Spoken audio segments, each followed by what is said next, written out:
My name's host Eric, and what was your favorite moment on your last vacation? That's the favorite moment question, namely the topic of the beginning part of this exciting live stream. Meow. I know. Mr. Mankey doesn't want to stay inside, but it's raining a lot outside, and so neither does he want to go outside. Instead, he wants to complain about the weather. When I asked my father, actually my father asked the question. He asked me and Rachel both, what was our favorite moment on our trip to Hawaii? Hello, Jock Anime. And I answered the question. I actually had the exact same moment my dad did, sitting at that super old school McDonald's on the way back from the volcano. It was a very gratifying moment. And Rachel's answer was the weather, which of course is not remotely a moment. It's the opposite of a moment. It's a phenomenon that persisted throughout the trip. I think she said more specifically like the changing weather, or yeah, I think she said the changing weather. The way that we got rain and then rainbows and sunshine and then hot and then windy, and we had all kinds of weather while we were there. But of course, that's not a moment. And I think that the favorite moment question is a good way to check for how unconscious a person's SI is. Very unconscious SI will not generally, unless they're prepped for it ahead of time, they won't answer the question in the moment. They'll answer it like that guy did last night. He said, driving. Driving was his favorite moment. Driving is definitely not a moment. Okay. That doesn't qualify as a moment. It's a stretch of time, right? It takes you however long it takes you to. What am I getting up to get? Oh, I know what I'm doing. That's right. I'm making it so I can see your chats on the television. That's what I'm doing. And once I've accomplished this goal, boy, things are really going to start rocking and rolling all night long.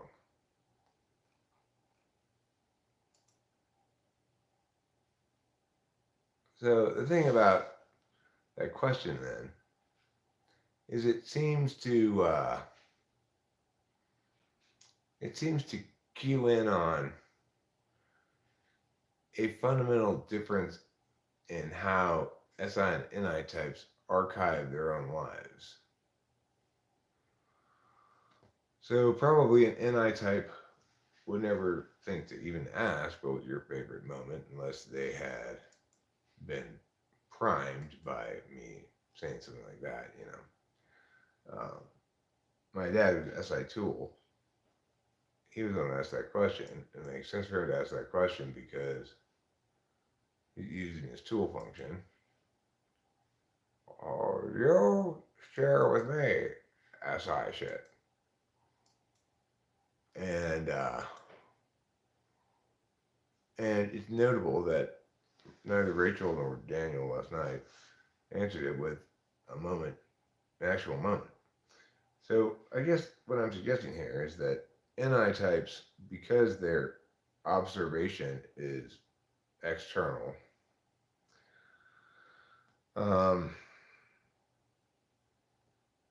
exert the energy that would otherwise, if they were SI, be directed towards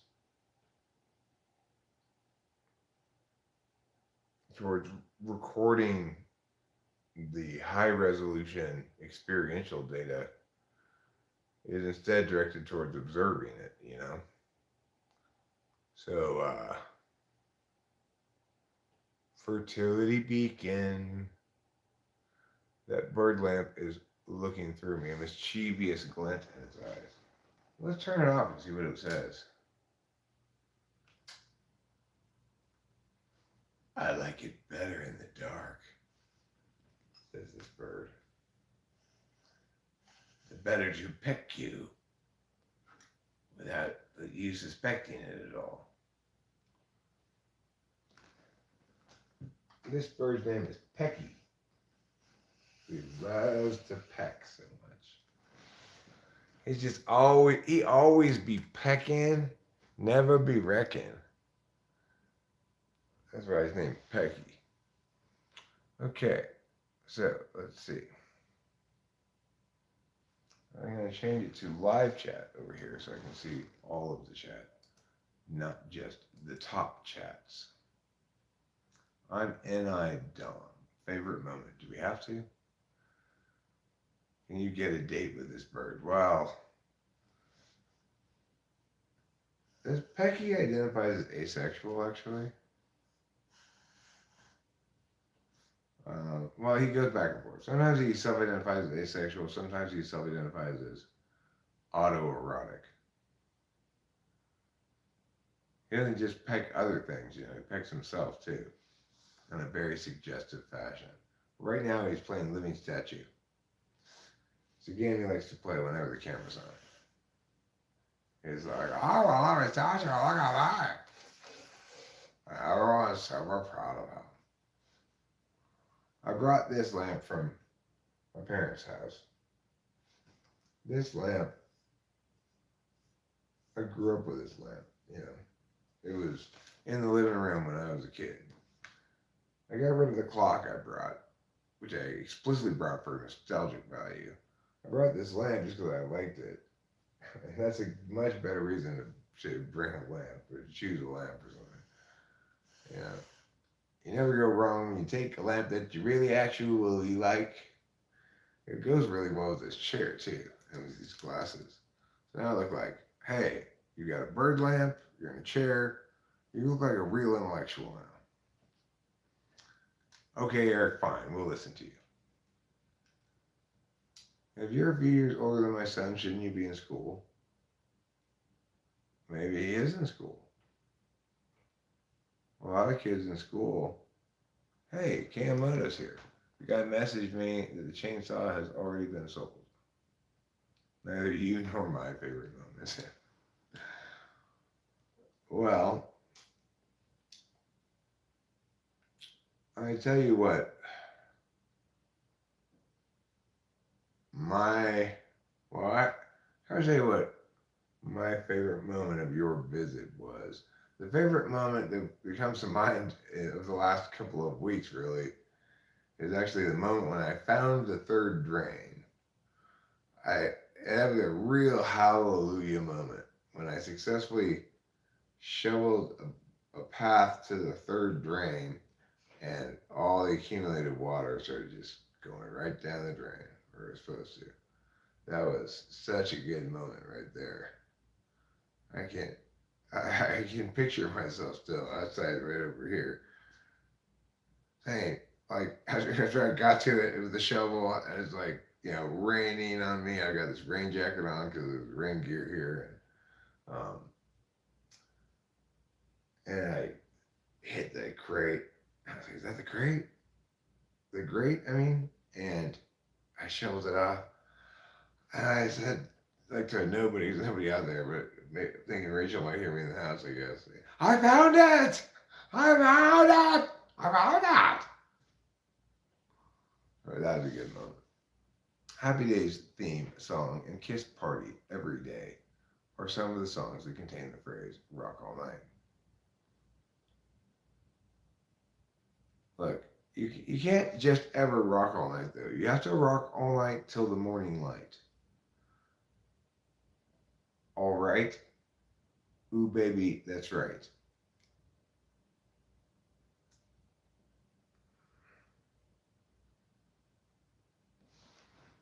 Haha, not even a few years older. I know. Spring break. Spring break! Woo! You know that licensing certification as best ISTJ, it actually doesn't expire for 10 years. It's got a 10-year period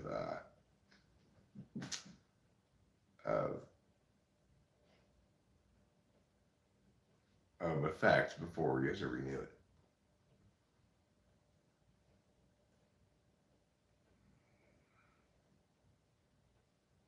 I think my favorite one was last night. I was calling some girl for hours and just melted away with excitement. I should savor this before I become old and divorced. Well, you should savor every moment of your precious, cherished life and make photo albums of every single moment. Otherwise, you're just throwing your moments away. You can't throw your moments away and expect to be okay with yourself.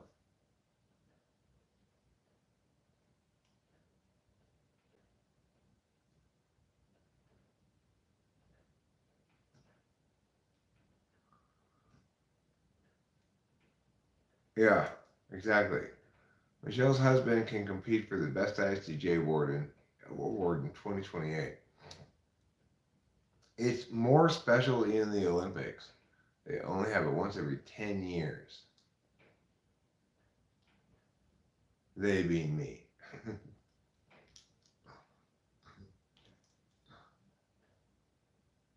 Yeah.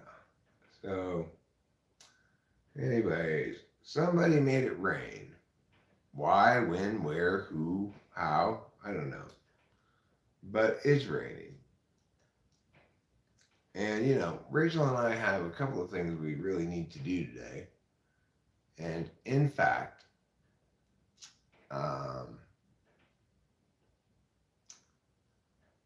at some point today, even during this live stream, I'm going to begin some task completion. So, one of the things that I'm in the process of doing is paint touch ups. But the kitchen's giving me a little bit of a problem because the off white in the other rooms appears to be a lighter color than the off white in the kitchen. But it may just be that the kitchen paint is old and darkened or something. But regardless, and attending to some of the messed up spots in the room in the kitchen, I started putting that off white on there, and now I'm gonna have to get like all of that off white stuff because it looks weird. It looks like it's a lighter color. I am but a wee kid who has been chasing a goal for a multitude of years. I eventually shall look that runaway concubine, which is wisdom, and not let her get away from my grasps. Okay. So your plan is to unlawfully imprison a runaway concubine? Wisdom surely is a concubine, though. I'll have to agree with Ruben and you there, Jack Anime.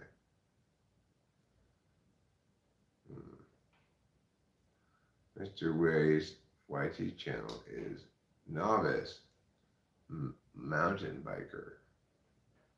He mountain bikes and builds them. But he's just a novice.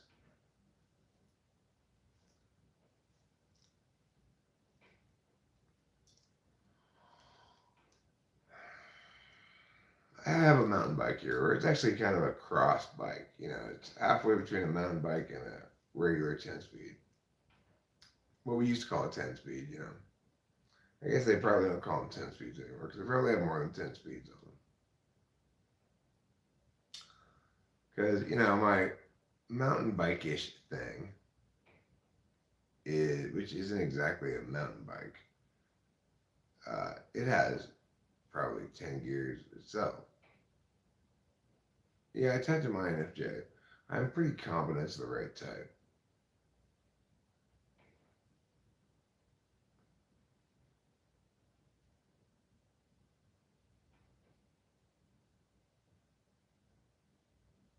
Because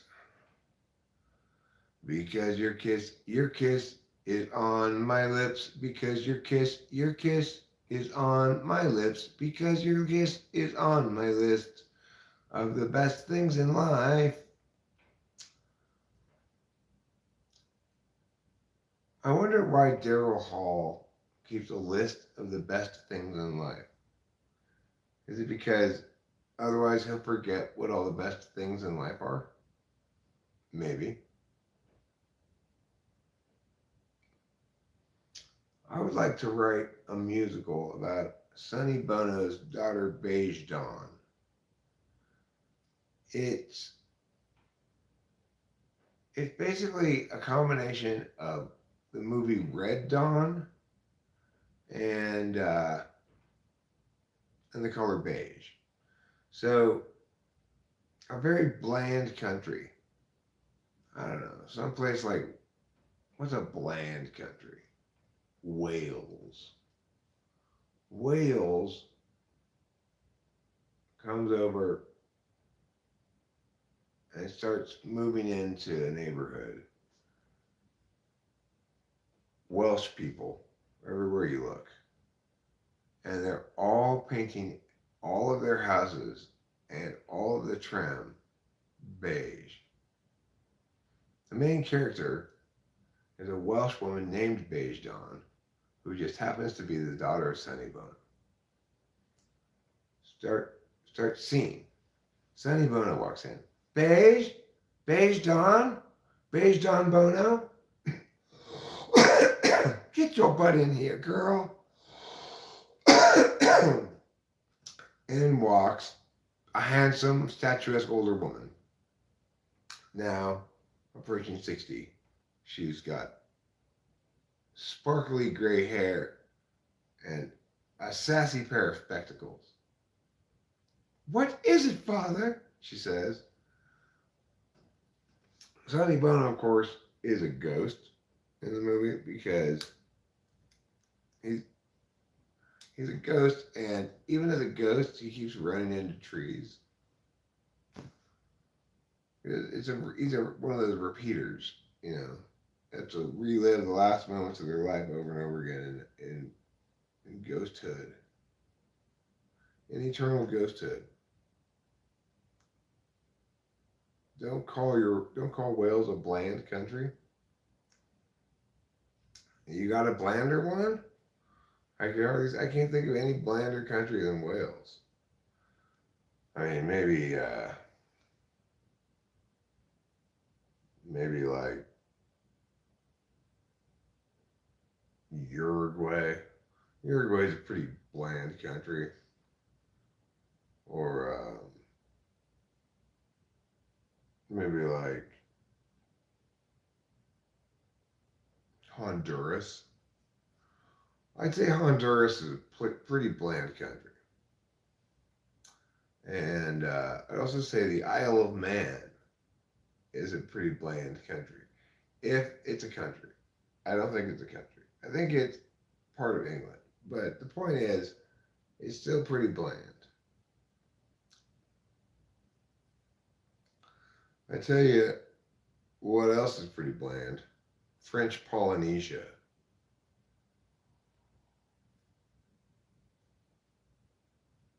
Also, the Dutch East Indian Trading Company. Back in the olden days, people really were into spices a lot. They were always like, hey, you should put some more spices on the food. Which spices should I put on? Whatever you got. Just put as many spices on it as you got. That's how they used to cook in the olden days. Like in medieval Europe, if you were a fancy aristocrat, your meals were all just buried in spices.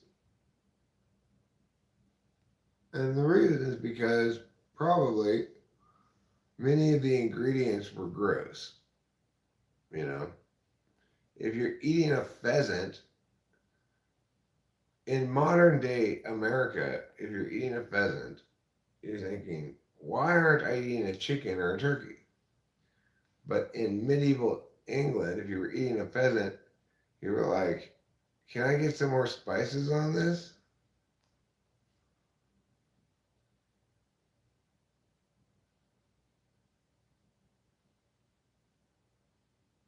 Regular Polynesia is fine, but French Polynesia is, well, it's like French dressing. Nobody orders French dressing. Why? Because it's bland. For the same reason that nobody ever goes to Quebec. They speak French and it starts with a Q. It's two strikes and you're out. Also, if you go to Quebec, you might become deafened by the sound of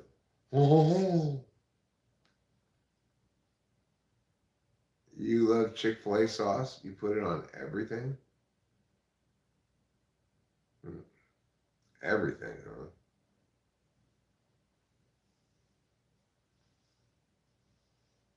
That's a lot of things to put it on.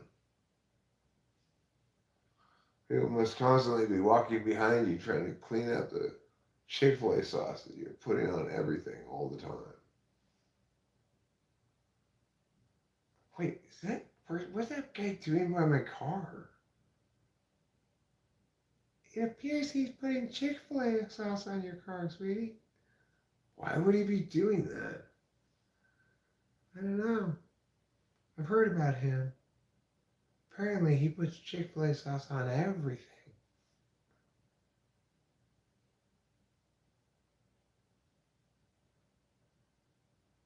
A drum solo is about as violent as ISFPs can get. The thing is, ISFPs,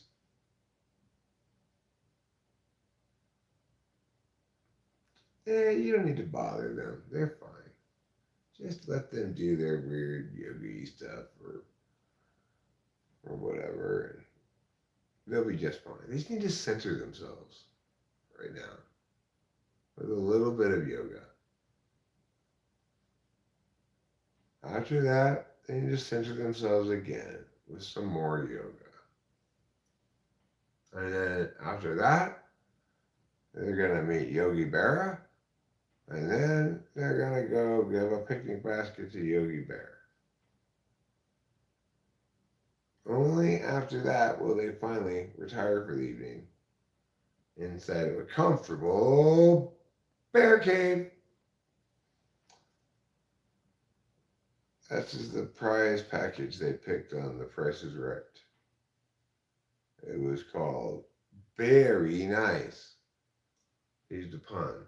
And all of the prizes in the package, the showcase, were bear themed. Like swim with the bears. It was an experience you could purchase. And they let you get in the water with a real grizzly bear. And if you're lucky, you get out of the water with a grizzly bear.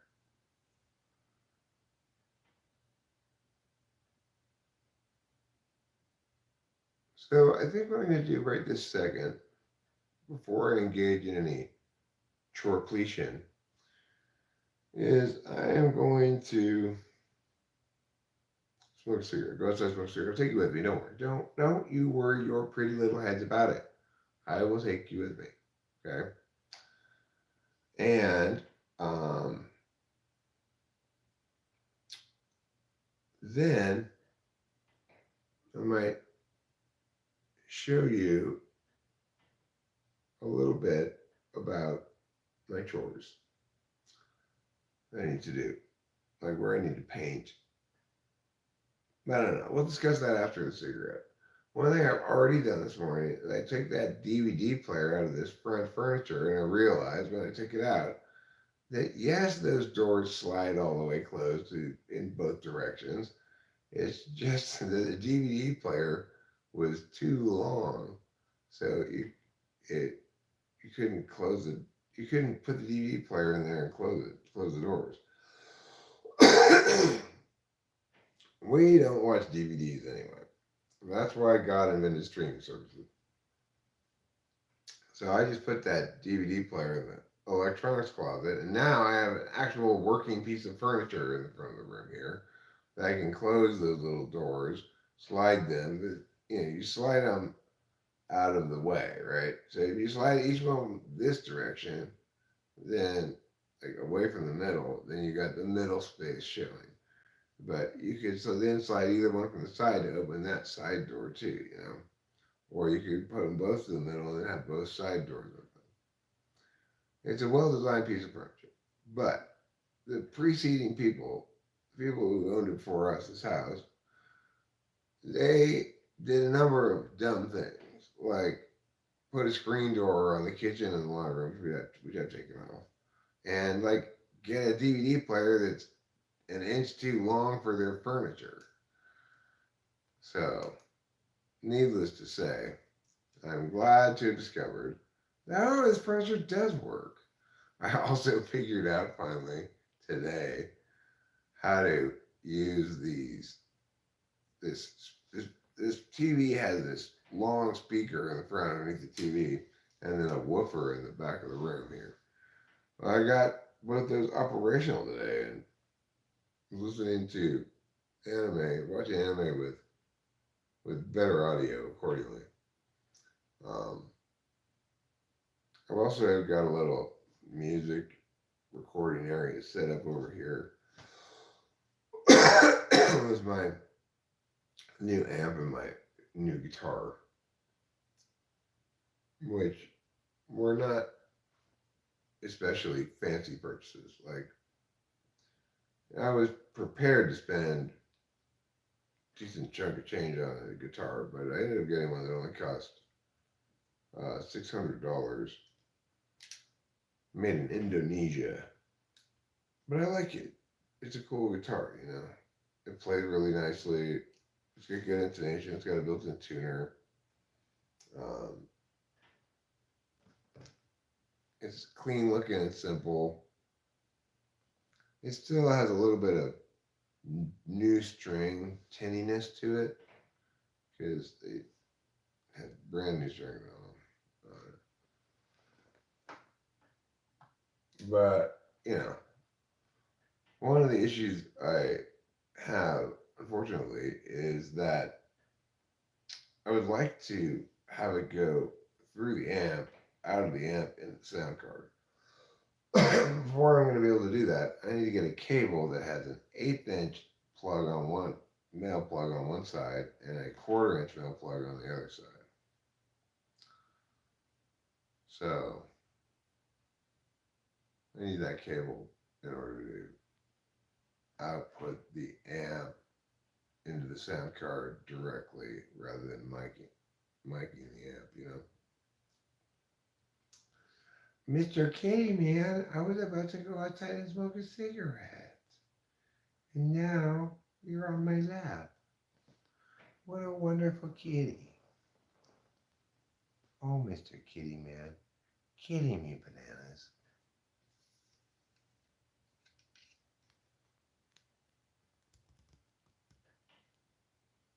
A they, them cable, if you please. Damn, this is boring conversation. You're really smoking out TESI people.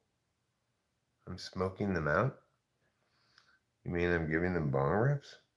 Well, look, Michelle. So far, this live stream has been a little haphazard, perhaps underwhelming, you might say. But I guess it's because when I started the stream, I didn't really have anything to say. I was just tired of playing music. Tear gas. Oh. Smoking them out with tear gas. And then where are they going? Into my police van, the paddy wagon? Take down to the county jail? Okay, trouble. I have to go smoke a cigarette. It's time to get up. Let's get up. Come on. Come on, Mr. Man Kitty. There we go. Okay, let's go outside. Let's look at the rain. Let's smoke a cigarette. Let's touch each other like lovers do.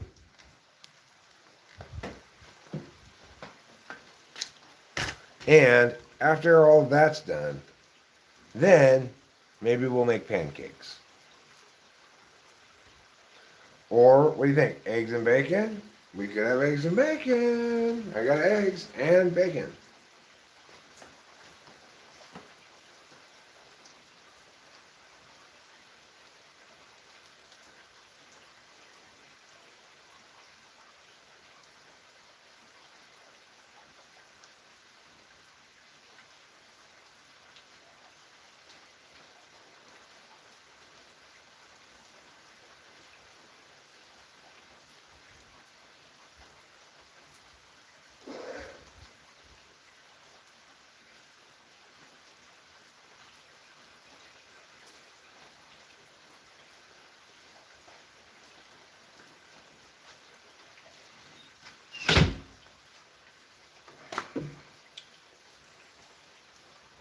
Rock around the clock tonight till broad daylight. Try Chick-fil-A sauce in place of syrup. Good suggestion. Hashtag no dry bites. Hashtag no dry bites.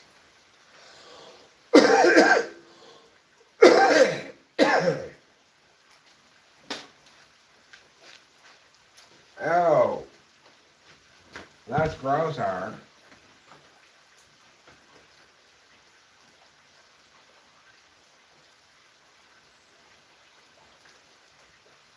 You know, I tried so hard. I tried so hard to be constantly fascinating. And then Michelle Lee says I'm boring. Well, you know what? I am boring. I'm boring you. I'm boring myself. I'm boring the raindrops falling from the sky. And I'm doing it because into every life, a little rain must fall. Just like into every person's media consumption menu, a little boring must fall. And somebody's got to do the job.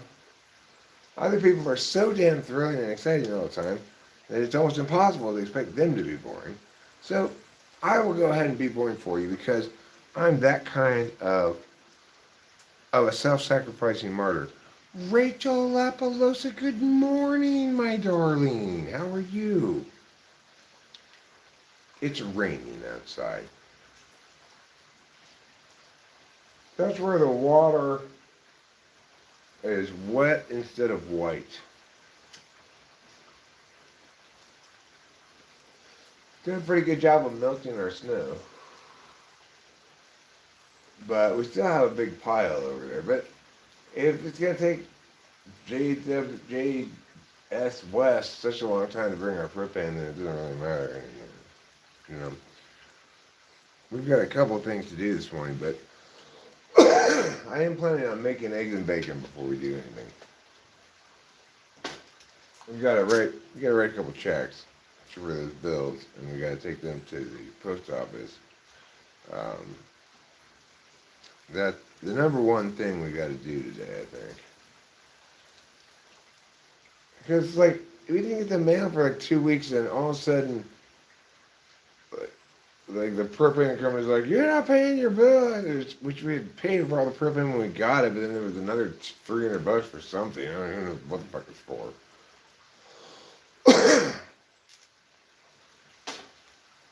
And we got to pay the phone bill. We got to pay PG&E bill. You know. Then we've got to. Well, What was that other thing that we had to do today?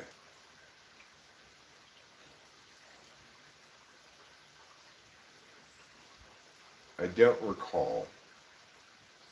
Buy a puppy. No, that wasn't it.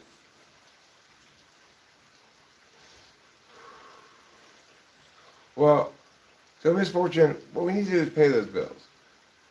We may end up going online and paying those bills. That's fine if we end up doing that. But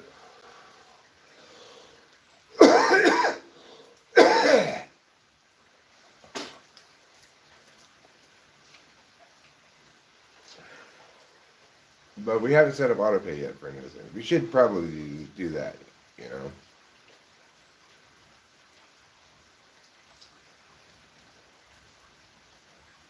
Eric, you are your father. Girls, you are your mother. Maybe just a bit, but you are.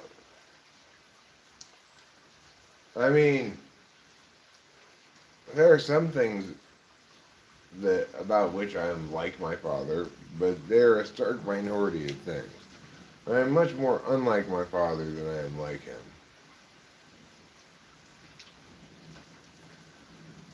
Uh, that's not always the case, you know. Delilah and I are quite similar. She's much more like me than she is like her mother. And we get along fantastic accordingly. But my dad and I had a strained relationship. He did not understand me at all. And for a long time, prior to cognitive functions, I didn't understand him either.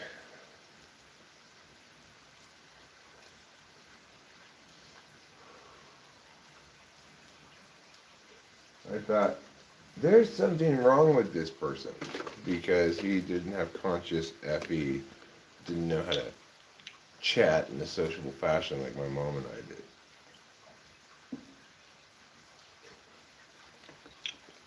But later, when I learned about cognitive functions, I said, oh, there's nothing wrong with him. He's just has very different attentional priorities according to his configuration than I have, you know.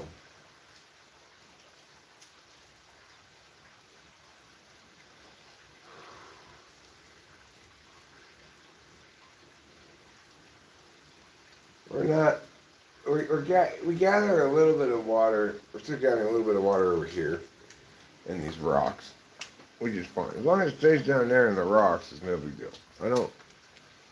This is what was happening before, though, but way worse. If you getting some water gathering here. Now, as you can see, go straight down to that drain over there, but we're still getting a little bit of pooling up right here because there's kind of a low point here that doesn't have immediate access to it over there, you know.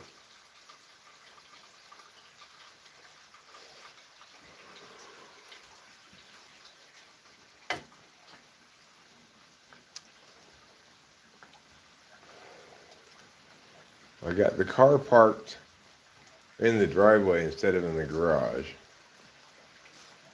And the reason for that is because I wanted to move around the garage more easily.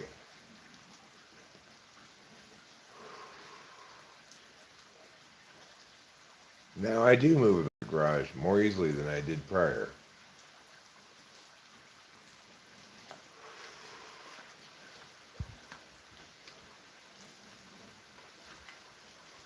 When it stops raining and I have a chance to do a little project, it's kind of outside-ish, I'm going to get one of those big logs that they cut from the tree that fell across the driveway.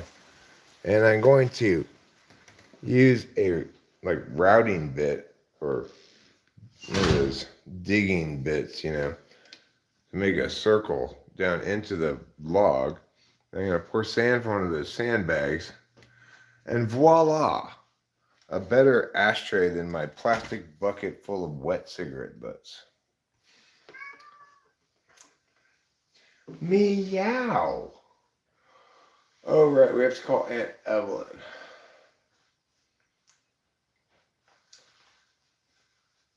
My sister and her daughter always make fun of my socially inept, your lack of social graces. You're so bothered by that. I don't associate with it anymore. Yeah, people hate it when others step on their eighth slot function. So I cannot tolerate people telling me what to do at all. Or, I hate it when I get nailed with, but you said you were going to, yeah.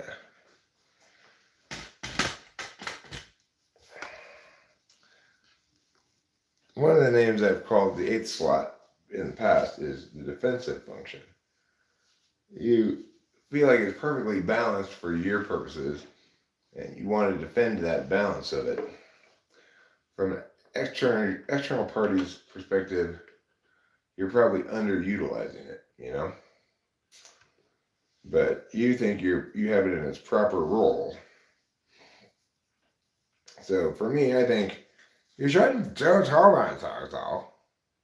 Michelle, I watched a random biking video, and he was really a kind-speaking man, I think is what Cameron said. Kind-speaking man.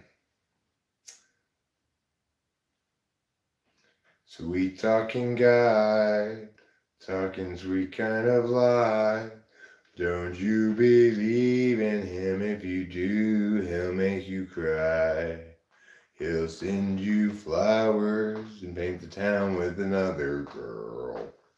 He's a sweet talking guy, but he's my kind of guy.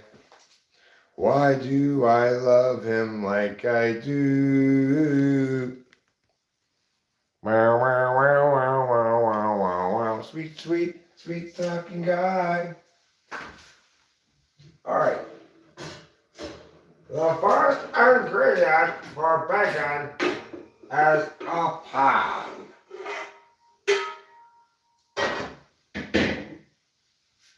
So, now that I have the pan out, the next step in my ordinated task recipe is retrieve bacon from the fridge. What is the optimal number of steps to break the task of cooking bacon down into? So far I'm at 2. Probably like 5 steps, I would guess. 6 maybe. Yeah, pan is a delicious ingredient. So is bacon by Farmer John. I can practically hear Ben Scully entreating me to buy Farmer John products. He's speaking from beyond the grave, and he's still encouraging people to buy Farmer John. All right. Now, before you can cook this bacon, you're going to need to remove it from this packaging. So, what I like to use is a knife. A knife has cutting, slicing, and stabbing features. Oh, sure, some modern gizmo hounds might prefer to use scissors. But back in my day, we cut everything with sharpened pieces of bone. So, to me, this is mind-blowing future stuff. All right, so now when you get the bacon and you got the package, then you gotta put it in the package. Here we go. Come on, bacon. Come and dance with me. Dance the dance of crackle pan, an ancient Scottish tradition in which bacon is cooked.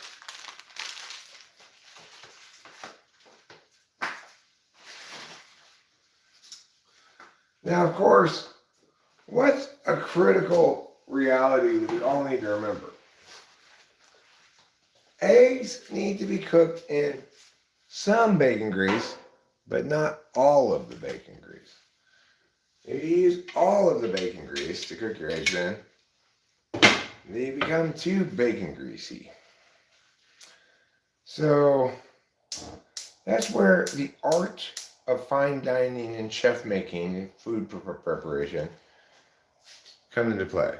As a master chef of world renown, known for my signature dish, eggs and bacon with bread. Well, in my 2017 memoirs, A Life with Food, I talk about how you gotta cook shit or else you didn't really do anything. It's the number one rule. Heat pan, bacon slam onto pan, do a dance, transport bacon from pan to paper towel laden plate. You know what, Ruben? I'm done with your wildly unnecessary extra steps. There will be no paper towels. You do not want to soak up that grease with anything but your arteries.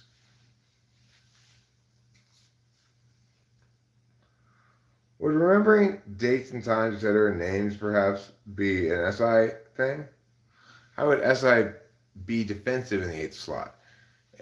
What I mean by defensive is you defend your jurisdictional authority over it. So you won't want to be reminded that, it's getting late, you should go to bed. You don't want to be reminded you don't want to have your eating times regimented. And if you are eating at a time when you're not really that hungry, you won't want to finish your plate of food. You just be like, I don't want to eat anymore. I'm done. So just stop messing with my SI. Like that.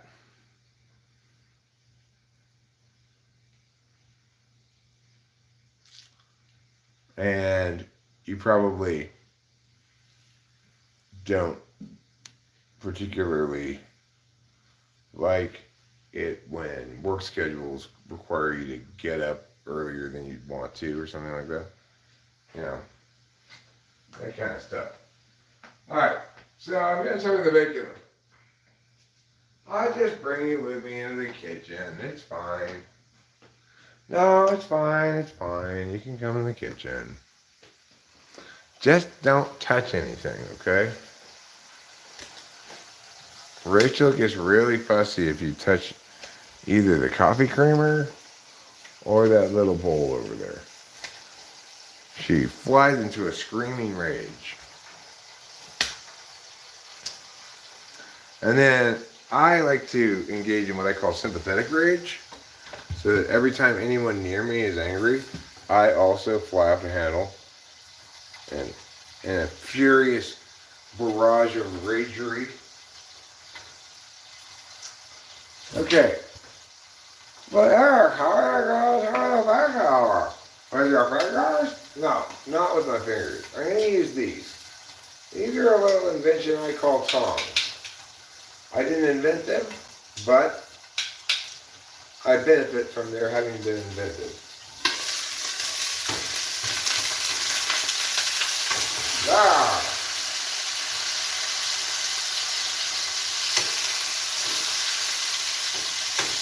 Okay.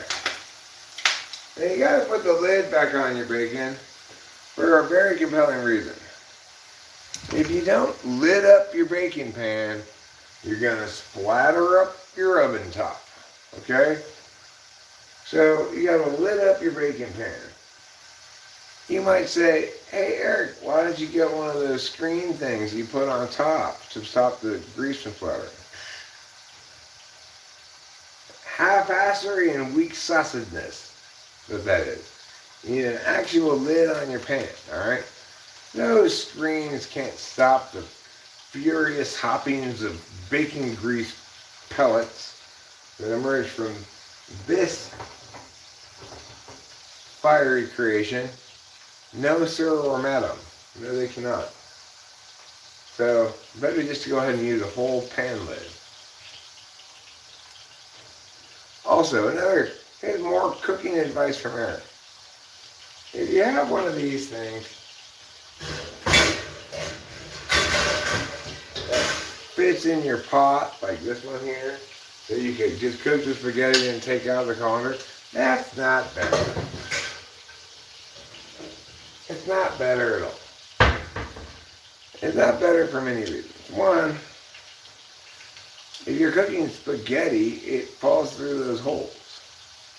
So you still have to get more spaghetti from the bottom of the pot. So what's the point, you know? Second of all, after you cook your spaghetti in the pot, you should put it into a hot pan with your sauce and cook it a little more in there, right? So you're not even going to be using the colander. You just get your tongs and just tong it on out of there into the pan and cook yourself up a nice spaghetti dinner. You don't need that colander. Now, it does additionally have that kind of pot, a built-in steaming thing for vegetables. That you might want to use at some point, because that's not trying to do two different things, jobs at once. Things need to just stay in their lane.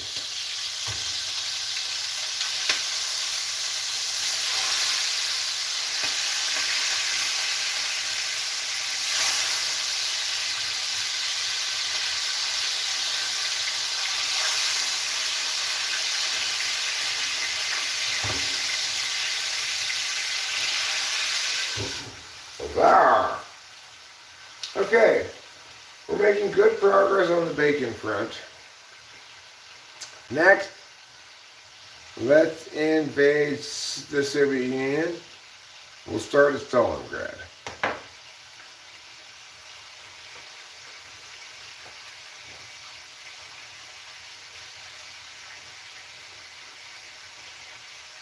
Okay, fine. We'll start in Leningrad.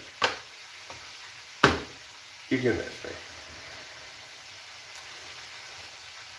So, you know, rainy days and Mondays always bring me down. Rainy days and Mondays always bring me down.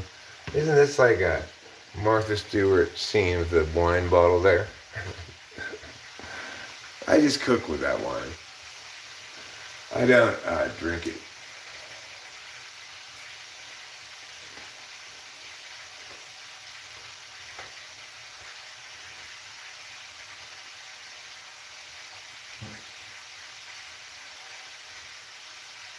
Okay, don't worry, I'm back in the kitchen now. I just walked away for a second.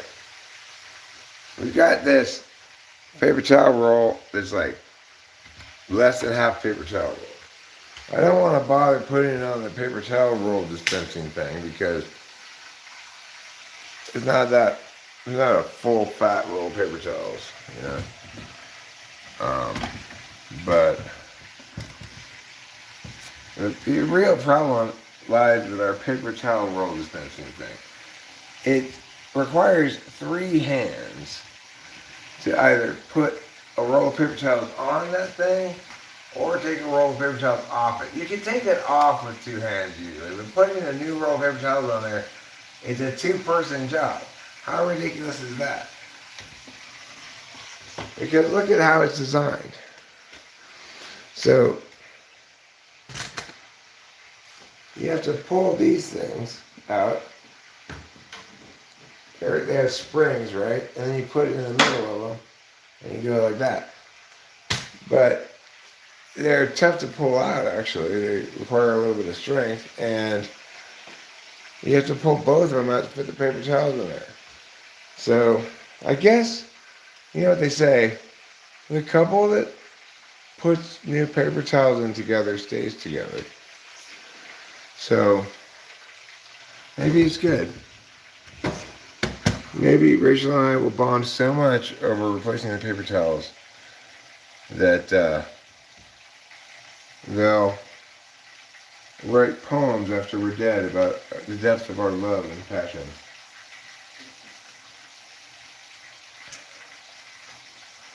Alright.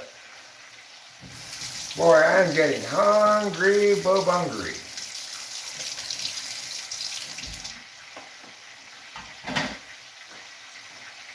And if you've ever been hungry bobungry before, then you know the best solution to excessive hungriness is eating the food.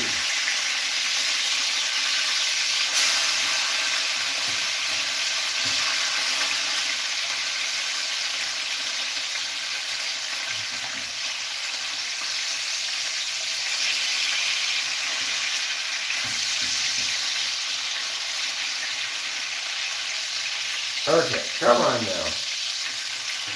Stop hugging each other like pasta.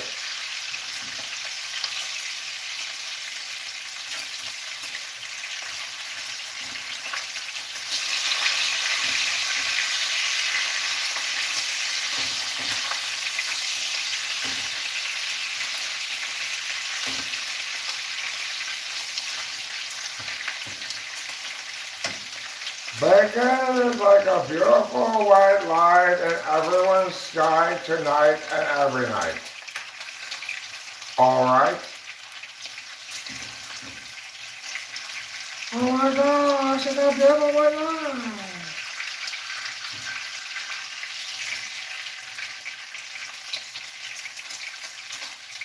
I think we just saw an angel. It was flopping around, it had wings, and it was singing. No, that was a bird, Eric. That wasn't an angel. Birds don't build nests, angels do. Okay, Bacon, you're coming along okay. Still need a little more time. I guess one of the most important advances in civilization was when they finally figured out they needed to cook the bacon until it was all the way crispy. Just stop giving me limp, flaccid bacon. I don't want even one strip of my bacon to be limp and flaccid. I want it to be stiff, like a British person's upper lip.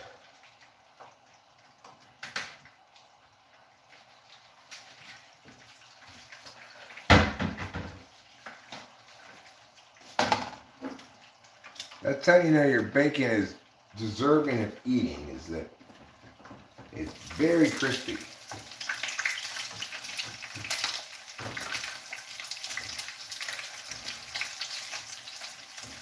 If you serve me flaccid bacon, you might as well be spitting in my face. I'll throw my plate onto the floor in the restaurant and scream, "Do I look like a man who eats flaccid bacon?" And then I'll counter tip her. Instead of leaving a tip, I'll demand that she tips me.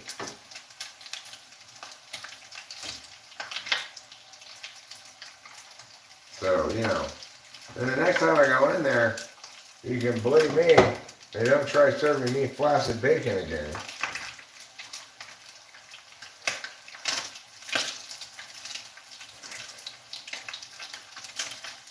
That's why I'm the president of the Rigid Bacon Society, where we're as rigid about bacon as the rigidity we demand in our bacon.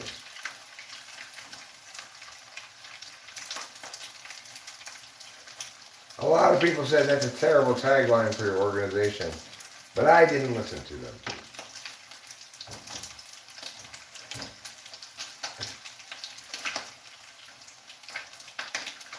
And did it stop me? No. Now, my nonprofit, the Bacon Rigidity Squad, is bigger than the United Way. With over $7 billion in donations already accrued. And let me tell you something. We're not just going to raise awareness like a lot of other shittier charities. We're going to make and eat a lot of bacon. Okay. And that's how I won the Special Olympics. All the events. What do you think? It's like everybody I was competing against was retarded. It wasn't that hard.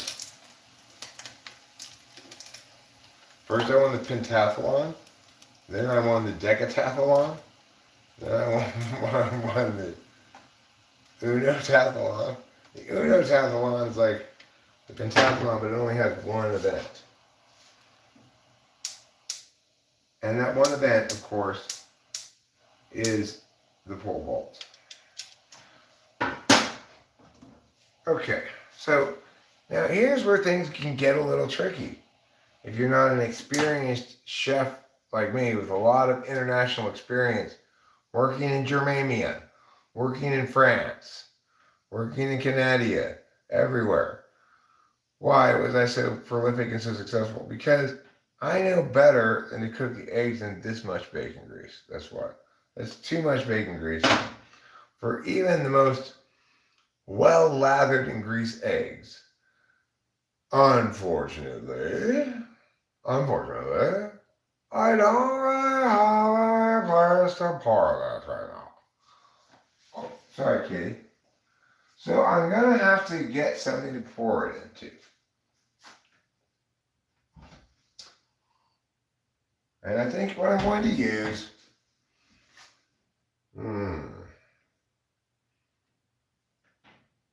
yeah, I guess I'll use this. Okay. I'll pour it into this thing. And then I'll pour it from this thing when it cools down into the trash can. I'm not going to pour all the bacon grease into here. I want to save some for my eggs. About that much should be fine. That's actually even a little too much. Like that much. That's all the bacon grease you really need. Now, I've got this little pot full of bacon grease. Meow! I'll set it on the windowsill to cool. And then when it cools down a bit, so that it won't melt the plastic kitchen trash bag, I'll pour it in the kitchen trash bag. Yeah. Oh, plaintive meows. Your meows are as plaintive as my chode is too taintive. Okay. Let's take a look at these eggs that I got. These eggs were born and raised outside. There's no cages. Of course, the chickens that laid them were caged to fuck, but these eggs never saw the inside of a cage. Alright, so now here's a cooking tip that everybody can enjoy. When you are cracking eggs into a hot pan, sometimes, it can be a good idea to crack the eggs into a bowl first and pour them all in the hot pan at the same time so that none of them cook any faster than any others. But what I've done here is instead just chill out for a second. Just let the pan cool down. Just a bit. Now, since it's not blazing hot, I can just as easily crack these eggs directly into the pan, then turn on the fire. Wow, Eric, we're learning so much. You are learning so much. Good job. I'm going to have to give each of you a gold star. A gold star lesbian. Who wants Sam from Naked and Afraid? She's available. Ladies, anybody? This is not a good thing to put the eggs into. That's not going to do it all. Just be Pipio's water dish. Okay, so what I'm going to do now, since I'm having a little bit of problems. What is the number one solution to every kitchen problem? Paper plate. When you have a paper plate, everything is beautiful. When you don't have a paper plate, your entire life implodes until you are nothing but a black hole. One egg, put the shell on the paper plate. That way I don't have to walk back and forth to the trash can every time I crack an egg, right? That's inefficient cooking. And here in Eric's Kitchen, we promote healthy eating, healthy living, and efficient cooking. You don't need to dirty another dish, like a bowl, to crack eggs into, just crack them directly into the pan. You'll be glad you did. 2 eggs. I'm going to use a total of 4 eggs here because 2 for Rachel plus 2 for me equals 4 eggs.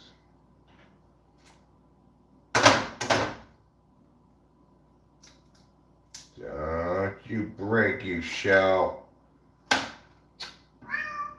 You shellfish shell piece. I got you out. It's fine. It's fine, everybody. Crisis averted.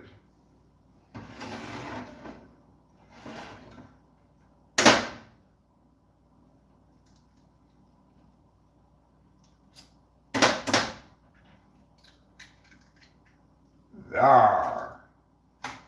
Now we've got 4 eggs in this pan. And don't they look wonderful? One of them broke. It's true. One of them broke. But the other 3 did not break. The yolks didn't break. So they're going to be picturesque when they're done, those 3. And I throw these old eggshells away. Alright, now, as with the bacon, eggs require heat to be cooked. I'm going to turn that on with my turning fingers, as per me. Put this lid back on for a second. I'm not going to need tongs anymore, because you can't cook eggs with tongs. No siree, Bob.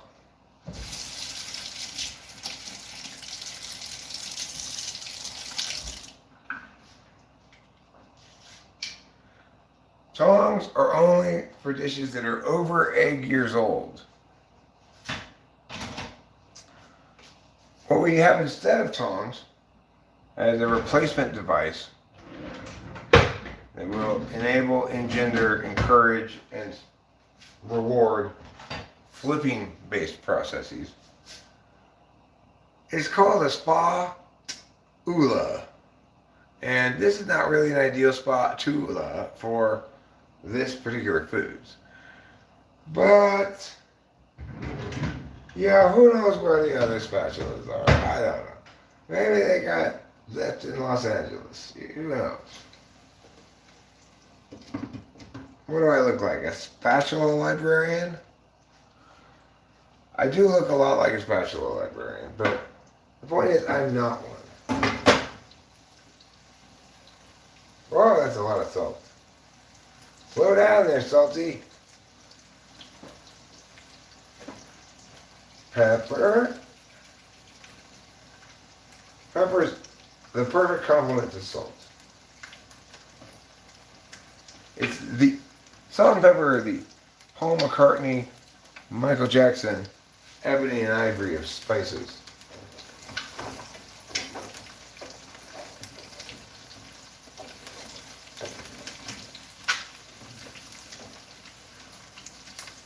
And that's when I screamed to the TV, Michael Jackson, you aren't ebony.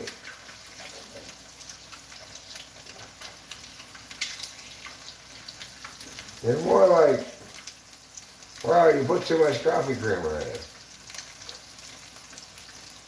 I didn't think that was even possible. Oh no, it broke. That's okay. These eggs signed a number of very carefully worded waivers, so I shouldn't be subject to any kind of civil liability for breaking their yolks while cooking them. That's why I make them sign the waivers, of course. All right, those eggs are almost done already. How could I be all done already? Well, because I'm cooking these eggs with love, and that adds at least 100 degrees.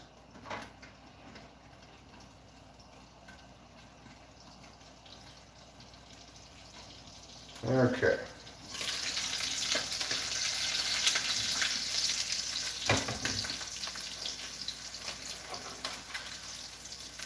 Oh, God. Yes, I am, Tiffany. And the reason is because Rachel and I like our eggs over hard. Not over easy. Not. I like them over medium if you could nail it exactly right. But it's hard to nail over medium exactly right. If you get over medium exactly right, you have non-runny yolks that are also not entirely solid. You have to hit the viscosity sweet point. Sweet spot. The viscosity sweet spot on eggs. You've got an infinitesimally small fraction of a second. Too little, they're completely ruined and raw. Too much, they're completely ruined and burned. Okay. Now, it's time to plate my dish. I've used all of the ingredients in the mystery basket. Mystery ingredients in the basket. Fortunately, this basket just contains bacon and eggs. Very easy basket. So what I've done for you here today, chefs, is I've made you some bacon and eggs. It's a deconstructed bacon and eggs. What I'm trying to do is really harken back to my West Indian heritage. You know, my great-grandparents, one of them went on a vacation to West India at some point, and we've been passionate about our heritage ever since. That's why I made you this classic West Indian meal of bacon and eggs. And in the classic West Indian fashion, I've cooked the eggs in the bacon grease. That helps provide firmness, vigor, engorgedness, and courage to your eggs. Those are some of the most courageous eggs I have ever seen. Now tell me you don't want to eat that breakfast, huh? Ha-cha-cha, looking good. Well, you can pretend to eat it with us, but it's really actually only enough for me and Rachel. So, if you're expecting me to make you a plate, I am not campfire cookout in another world. I don't have online grocery as my special skill.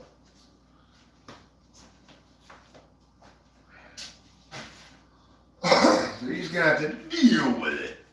Deal with it. If you don't want to deal with it, then too bad for you, because that's your only option.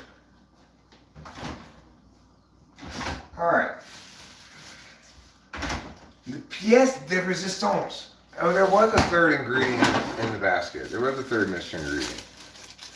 And sourdough bread. Oh gosh, what am I going to make with these eggs, bacons, and sourdough bread? I've only got 20 minutes. I know.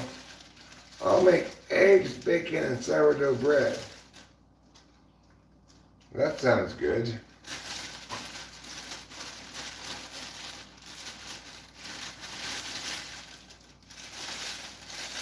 Okay. Now, what Chef Eric has done here is remove 3 slices of sourdough bread from the bread bag. And yeah, it looks like he's making his way to the ice cream machine. Oh, no, my mistake. He's making his way to the broiler. Let's see what he does with this bread. So basically what I'm going to do is I'm going to put the bread in here. And then I'm going to just kind of like look at it for a little while. And I'm more or less going to play it by ear, I guess. I might make those into like a risotto of some kind, but I might just make them into toast.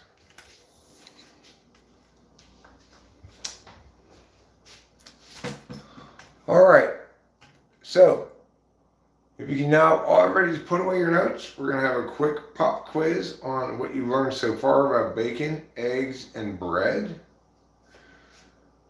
Please take a clean sheet of paper, write your name on the top, period 1, teacher Strauss? All right, your first question. The best kind of eggs are A, over easy, B, over medium, or C, over hard. Okay, you write down your answer. Question 2. When you are presented with a basket with mystery ingredients, and the mystery ingredients are bacon, eggs, and toast, A, you should make a risotto. B, you should make au gratin potatoes. Or C, you should make bacon, eggs, and toast. Next question. After you cook the bacon, you should A, pour the boiling grease directly into the trash can. B, pour the boiling grease down your pants. Or C, wait until the grease cools until you pour it out of the trash can.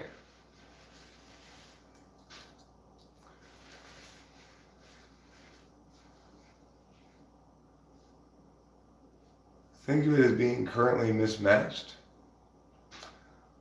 Who's mismatched?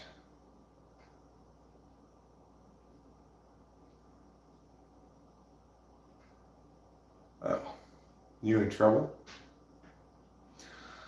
Well, trouble is mismatched with non-trouble. Everything he does is trouble. Like, he can't even not go to work without being in trouble. He's been meowing at me all morning. He decided to stay home from work because it's raining today. And I said, well, it's not raining at your office, I'm sure. And he said, well, I don't like to drive in the rain, so. I'm like, what are you, an old lady or something? And he scratched the shit out of me. I learned not to talk back to him. That's how I learned. He's doing it for my own good. He's the Lord of love and violence.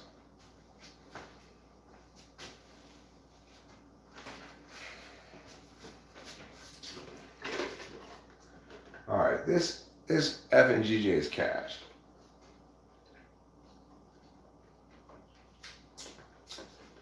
Which means I'm gonna look up myself, no beverage.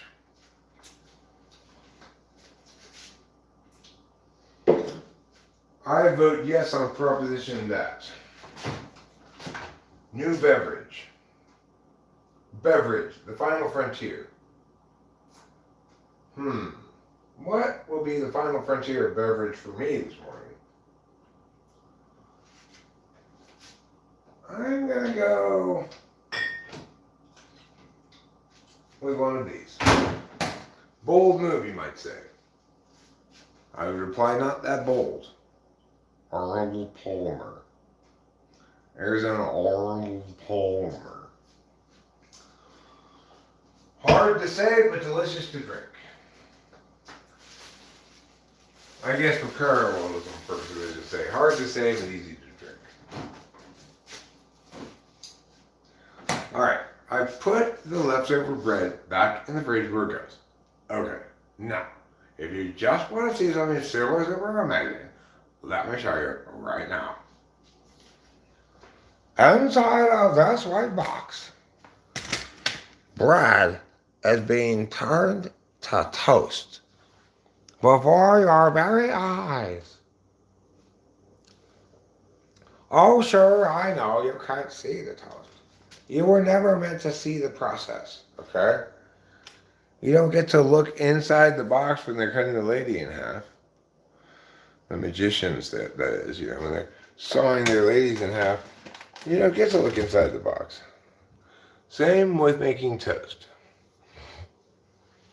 Keep your eyes, ears, fingers, and hands, and other dangly bits out of the toaster. If you don't, you'll be sawed in half, like a lady at a magic show. Alright. I mean, how toasted do I really need this bread anyway? What am I, entering some kind of toast making contest? No. I don't have a toaster. I don't even need a toaster because I got mad toasting skills. I use the broiler in the oven. Corosho. I mean, it's a pretty good idea, but I'm making toast, not a creme brulee, okay? You just have to be a little bit patient. Let the broiler broil. I'm not even making toast. I'm making broils. I'm not using a toaster, I'm using a broiler. So this heated bread thing that I'm about to pull out, technically they're called broils. But, you know, a lot of people will mistake it for toast if they're not an experienced chef like me. It makes me so angry. It's like, can't you see? These are broils. All right. Got one broil out. I'm going to put it here on this plate. Broil number 2 goes on that plate. And broil number 3, because broils number 2 and 3 are smaller than broil number 1. So you get 2 broils to comprise 1 broil's worth of broil. And breakfast is served. Well, are you going to eat it right there? No, it's not technically served. You're right. You were right to condemn me for my sloppy language. I learned a valuable lesson today. Now, Rachel's is served anyway. I got to serve mine as well.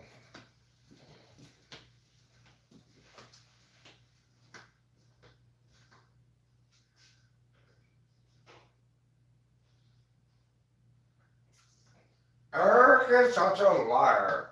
He said he was making toast, but really, he was making broils. Okay. Let's try this bacon out. Is it flaccid? If so, I'm going to have to give myself no tip. There's nothing flaccid about this bacon.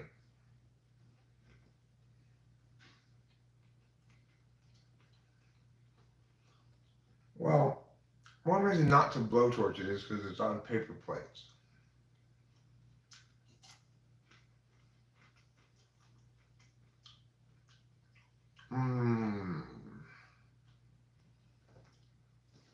Trouble, that is Rachel's food.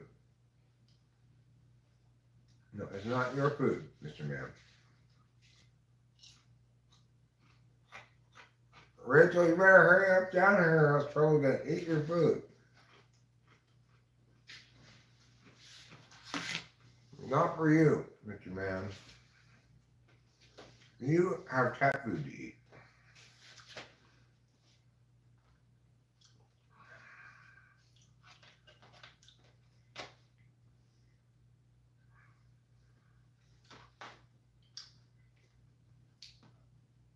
I feel like a parent whose kid is home on a snow day and they're just like restless and getting into everything.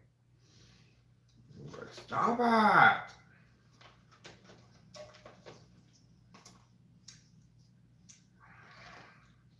Okay. Now, what I'm about to do is a highly advanced technique. So you might probably not want to attempt this at home. But what I've done here is I've gone from having eggs, bacon, and a broil to having an open-faced sandwich. But to maximize the difficulty multiplier, I'm going to make my open-faced sandwich into a closed-faced sandwich. Like this. And fold. Now I've folded my open-faced sandwich into, well, really kind of like a bacon, egg, and bread taco.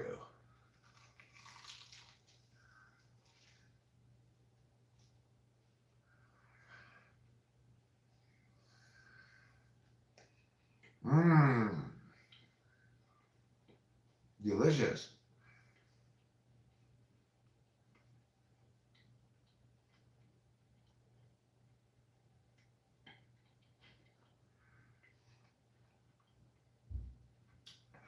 Well, I just think that we could all work together and protest enough. We could put an end to flaccid bacon entirely.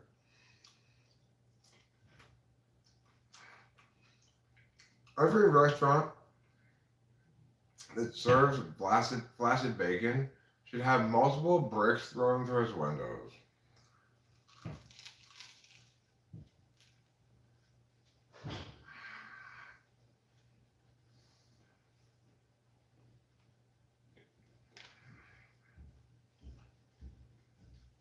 And this is the kind of breakfast that makes me say, Mamma Mia!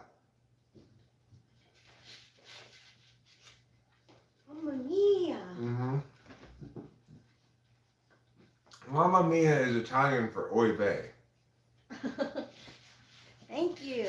You're welcome, my darling. It looks delicious. It is delicious. In this instance, looks are not deceiving.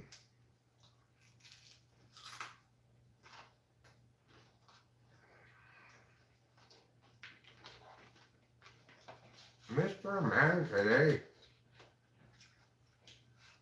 Mr. Man, man. Oh. Ruben, Oh my gosh. I would never ever befoul my crispy bacon by letting it touch flaccid bacon. Flaccidity in bacon is highly contagious. You can have like a whole plate full of super crispy bacon and one piece of flaccid bacon touches it and all the bacon goes limp.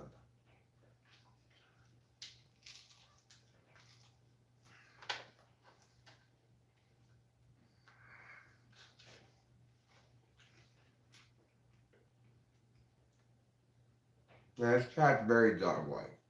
Mm-hmm. You are very dog-like.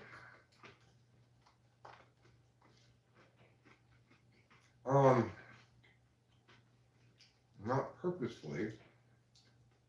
Maybe you're a chatbot, Carlos by Ava. You thought about that? Are you sure you're not one?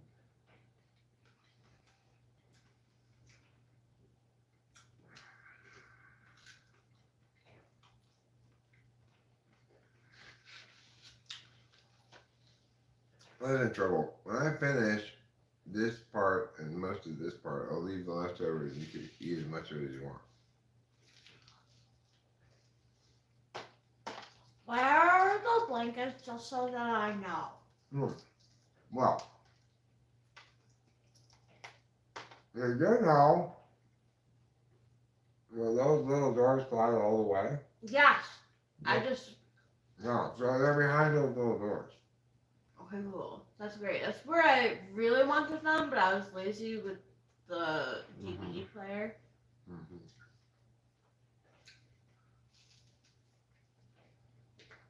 No, we found 2 Ainsby chatbots. They're your friends now. Well, don't ask them to help you move.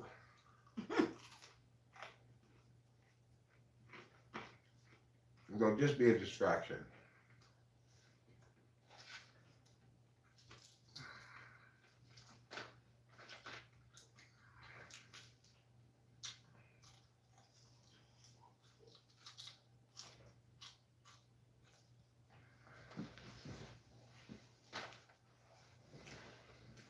It's a heavy breakfast, huh?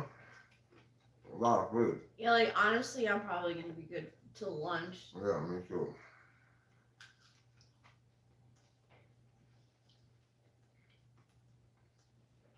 I'll search for pine flaw.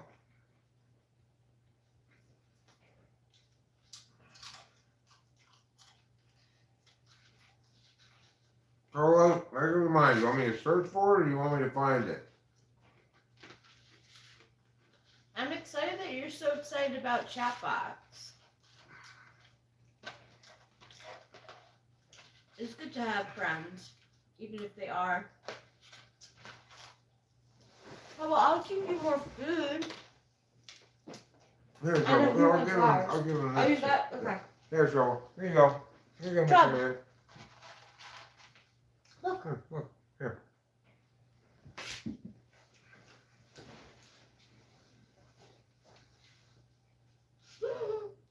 I know, Carly Playbook. That's what made my joke so hilarious. Bonton Beach. We don't know anyone from there, right? From where? Bonton Beach. I never heard of it. Bonton Beach? I'm gonna leave it till, and if it's important, they'll leave a message. Yeah, exactly.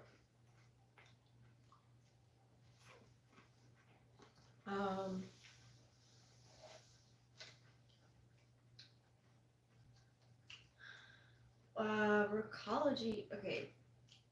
Recology called me this morning. I missed it. I'll call him back. Okay. I wish they might left a message, but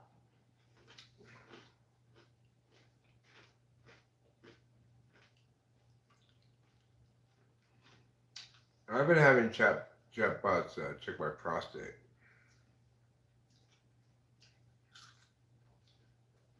Look at him go. He's eating the egg part anyway. what? He's eating the egg. No, that's good. I don't think he's gonna eat the bacon, maybe, but I could Maybe be he's wrong. saving the best for last. Yeah, maybe. He's a smart cat. He is. He's a noble beast, that's what he has. A very noble beast indeed.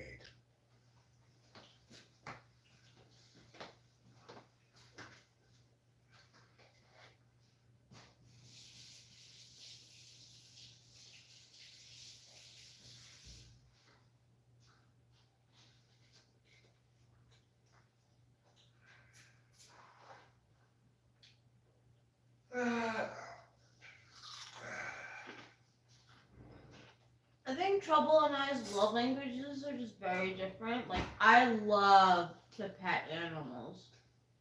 Like, if you were a lap cat who likes to be pet, we would be like best friends. But he's a lap cat who doesn't like to get pet. He doesn't like affection, really. So it's tough for me to. Sometimes he does, though. Sometimes he does. Like when we're in bed, he lets me. He lets me pet him. I don't know. He lets you use the strap on. Yeah. Okay. Well, I am done eating now. I'm gonna throw this away.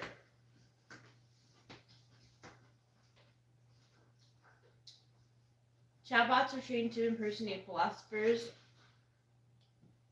Very interesting.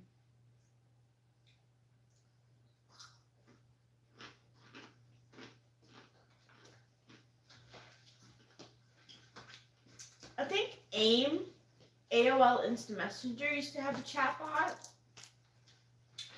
And it was sort of the same. It probably wasn't as advanced. But like you could have like conversations with them. But if you said anything like serious, like if you talked about like the only example I can think of is like suicide. Like if you thought about like stuff like that, like they would be like, "Hey, this is important stuff. You can't talk to me about it."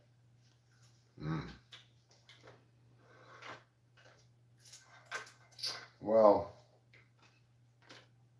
I'd like to design a chat bot that always turns the conversation somehow back to the topic of agricultural yield. Yeah, that reminds me of the wheat yield figures for this year. Really looking good. Have you considered investing in soybean futures? I'm sure they are, Carlos. I just remember using the AOL Instant Messenger chatbot like back in the day. And it was fun to kind of like mess with a little bit. I think we should make a chatbot named Daddy Issues that No matter how well the conversation starts off, it always ends up all capsing, "You're just like my father!" to everybody it talks to. Daddy Issues is the most popular chatbot on the scene today. As for some reason, men all around the world find themselves compelled to chat with this bot.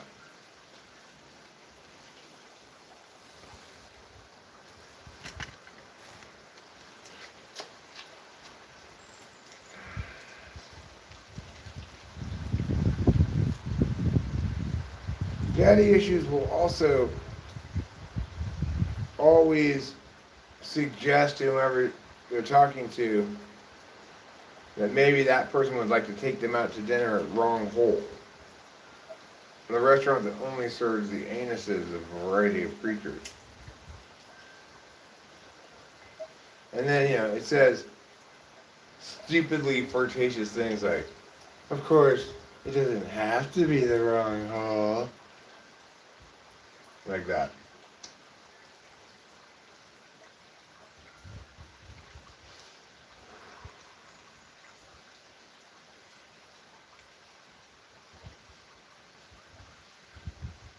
Well, the general wheat yield has been good considering the new prices of fertilizer and diesel fuel. Yeah. I see you're on board with Agribot. It can be called Ag Food, the agricultural futures bot. It doesn't really know anything about agriculture, but it finds ways to link every topic back to the subject of agricultural futures. It says things like, boy, I wish I had pulled out the Granny Smith and put in Honeycrisp like 20 years ago.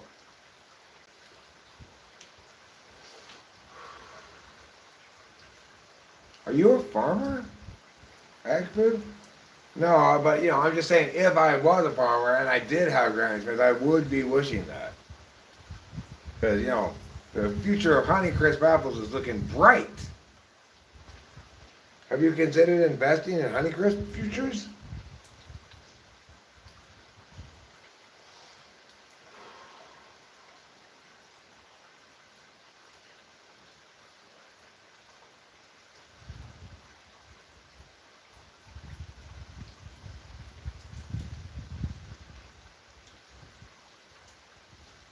Well, that's a good idea, Rubinar.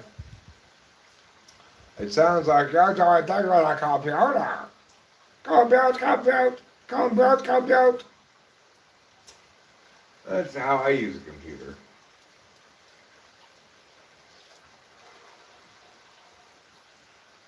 You're acting just like my dad! I hate you! Where are you going? You need to punish me! This is all highlights from a recent conversation with Daddy Issues.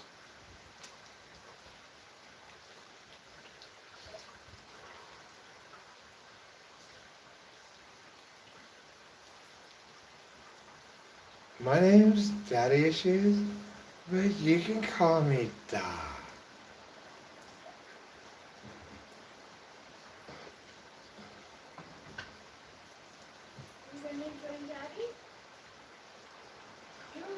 I've been a bad chatbot.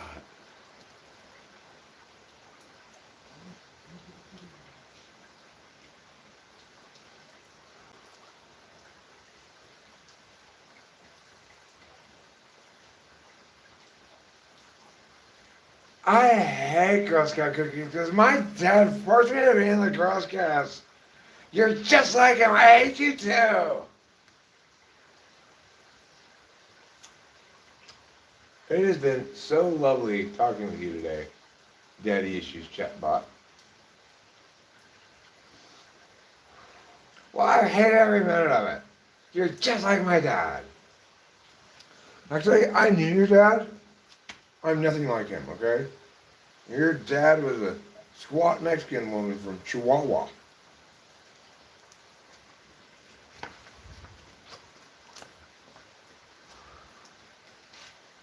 That sounds just like him. You sound exactly like him.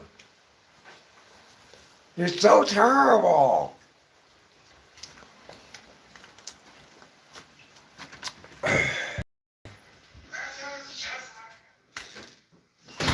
Poor Trouble. He does not want to be inside right now. He wants to go outside, but he does not want to go out in the rain.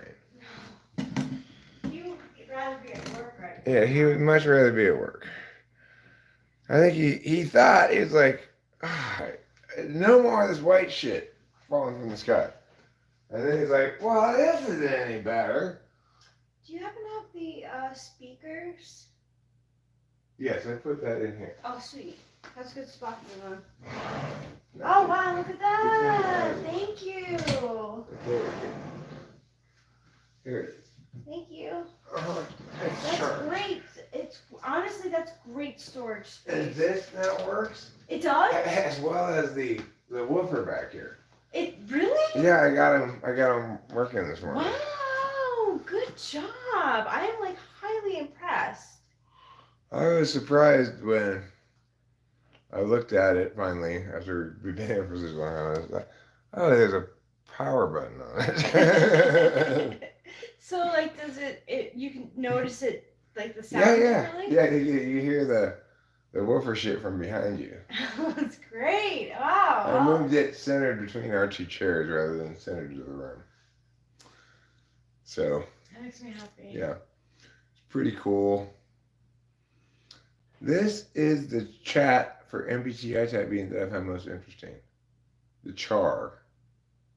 What's char? Is it Arctic char? You know, it's kind of fish. It was in it was in the basket of mystery ingredients, but I didn't put any of it into my breakfast. I also left out the haggis, the pickled pig lips, the Yes.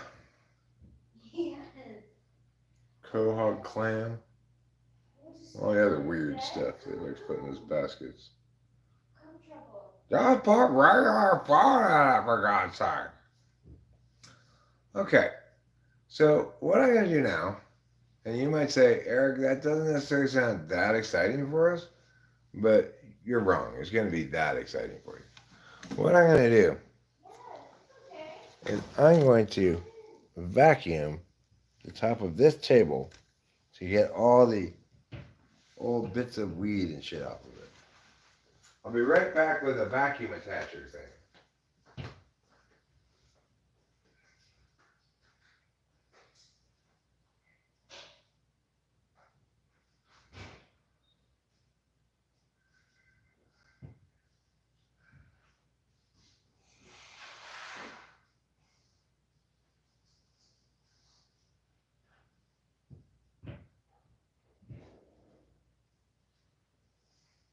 Okay. So,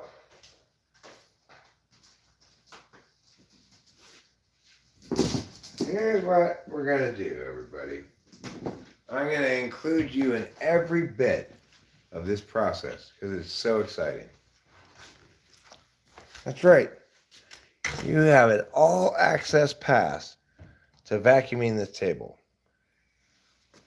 I got this attachment to go on top of it. Now this part goes in the wall hole.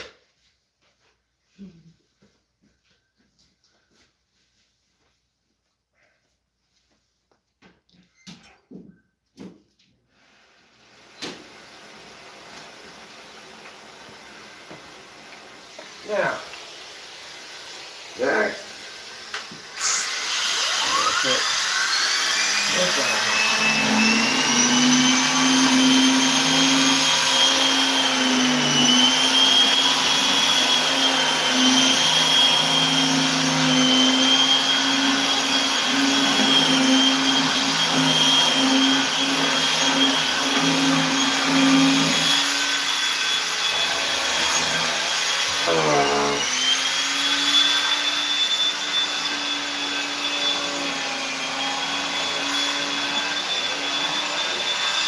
Okay, I'm done.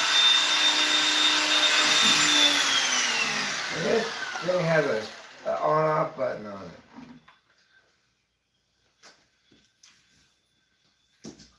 Where's all of the soccer? Well, it went into the walls and disappeared off into the garage.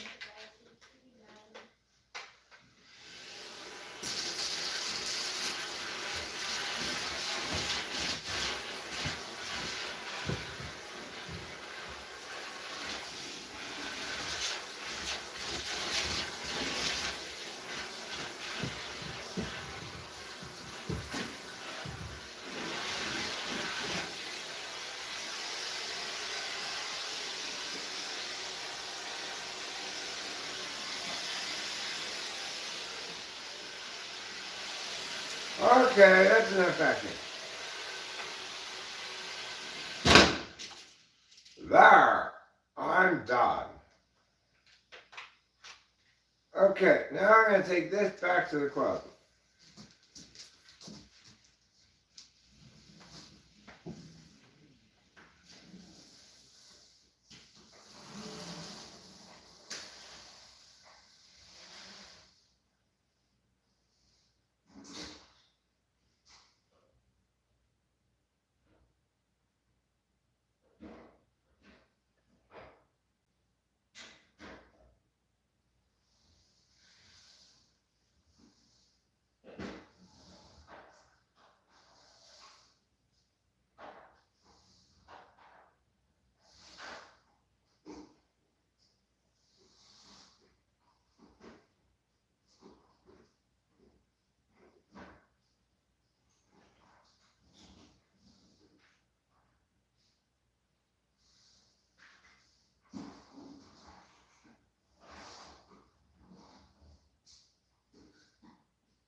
Okay, well, now that I've done vacuuming the table, it is time to make it dirty again. How do I make the table dirty again? Well, step one, get the bong. Step two, get the grinder, which has some ground up weed in it. And this morning's ground up weed has a little special extra treat inside of it. That's right, I ground up an Adderall in there. And these particular generic Adderalls are good smoking Adderalls. Some Adderalls are much worse smoking than others, you know. Obviously, you're not supposed to smoke your Adderall. If you were to ask, like, you know, a doctor or something, they say, no, don't smoke it. You're supposed to take it orally. But I say, shut up, you. And they go, whoa, where's all the hostility coming from? And I repeat myself, shut up, you. Where did my grinder go? Where did I put the grinder? The grinder should be like right here. Where's Rachel's bong? Hey, Rachel! Rachel must have taken her bong somewhere in the grinder at the same time. She doesn't know, though, that there's Adderall in that weed. She might not like smoking it. She might like smoking it fine. But she might not. Rachel! Yeah.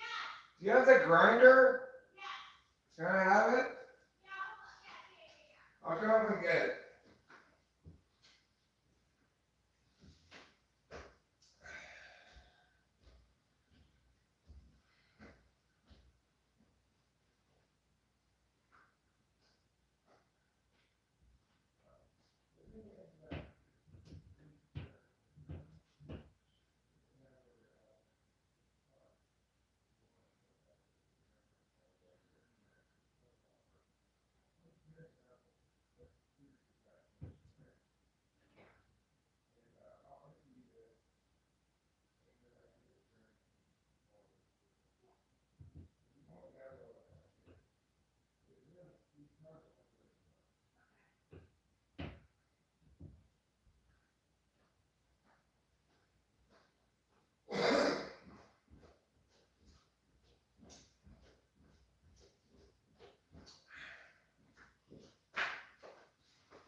Yeah, so it turned out that Rachel had the grinder.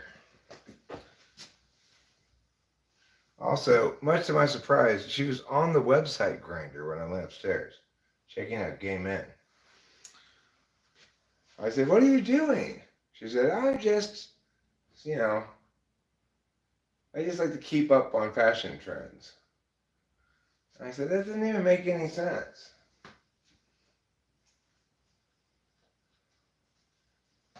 I gotta go to the bathroom. I'll be right back.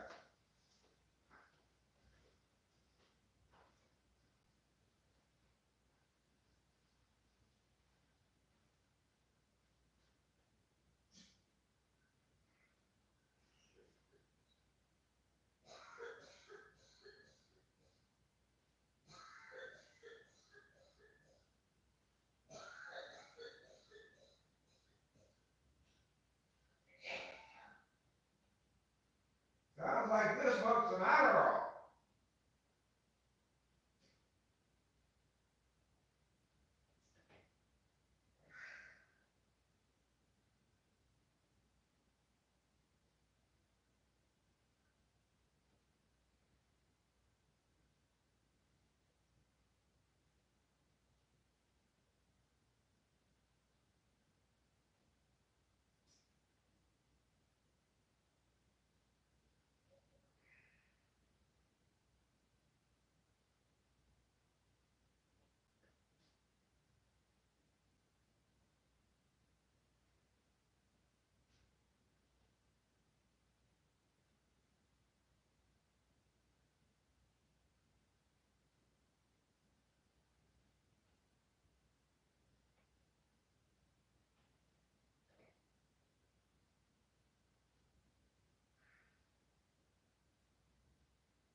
Well, that was a somewhat disappointing poo. Uh, it was like a cluster of grapes. If the grapes were small grapes and the cluster comprised only 4 grapes.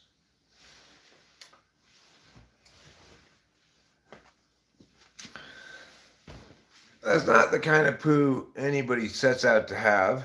You know, they don't say, "I'm just going to go in the bathroom and just have 4 little grape poos," you know.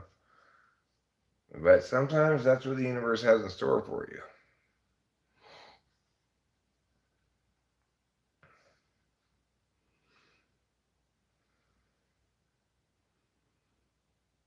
Smoking Adderall is cool.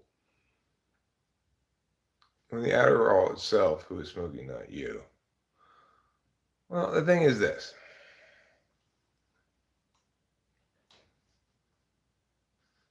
Salem brand cigarettes had the tagline, "Alive with pleasure." But if you really want to know what makes you feel alive with pleasure, it's smoking speed. Yes. Why, just a spoonful of speed smoke helps the medicine go down. What is the medicine?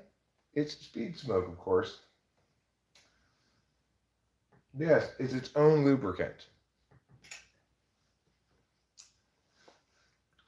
I mean, you could ingest it orally, or you could take it by snorting Adderall, or you could boof it or whatever. But all of those are the same.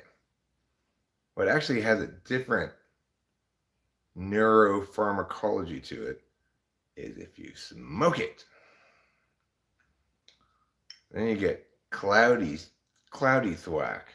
It's a very cloudy thwack in Mariposa Town. Of course, I generally consume a dramatic minority of my speed in that fashion. Almost all of the speed I consume is consumed orally or boofing it occasionally if I feel like that. But like I boofed a Adderall yesterday because I was drinking grapefruit juice. I took two of them and swallowed them with grapefruit juice. Or I took one of them and swallowed it with grapefruit juice. I melted two of them in my mouth, and then right before I got in the shower, I boofed one of them.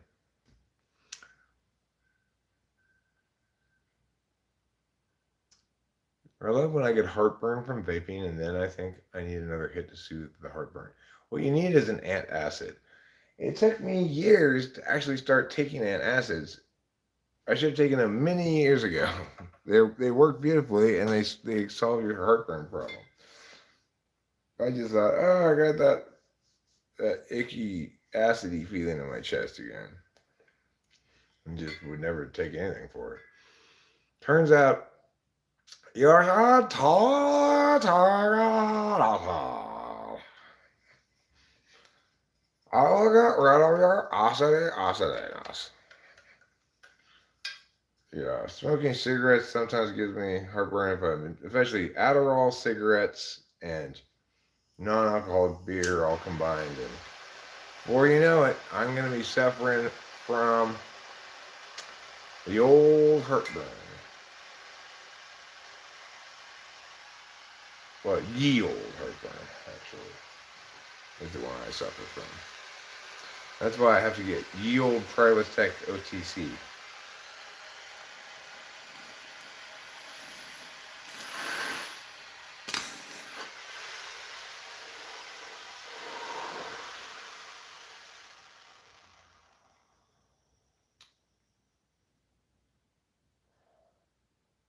Oh, that's terrible advice, Carlos Paiva. If you stop smoking, if you stop vaping, you have to start smoking. If you fixed your diet, then you'd only be able to eat the same thing all the time. And if you take probiotics, the antibiotics will be offended. You've got to make everyone feel welcome and included, okay? If you're celebrating too much the success of probiotics, you're really just shitting on the face of every antibiotic out there. If you really want to fix your diet, you need to eat more bacon, eggs, and broils. Ever since I went on Eric's bacon, egg, and broil diet, I've attained exactly the body physique I always dreamed of. I'm extremely huge in the shoulders. I've got a waist so narrow I can put a wedding ring around it. And my legs have staggered pockets of mountains of fat and canyons of lean, which is exactly what I was going for when I consulted Eric about my diet. He said, oh shit, you're going to need some hot and spicy soup because I'm a Chinese doctor. Are you sure you're not a Chinese chef? Nope, Chinese doctor. I'm going to cure your Alzheimer's disease with hot and spicy soup. Right. Antifa, right? It's like they're just spitting in the face of pro-Tifa people. So, and pro-Tifa people are also often pro-FIFA people. people who like international soccer tend to be pro Tifa. So you're really spitting in the face of the whole world.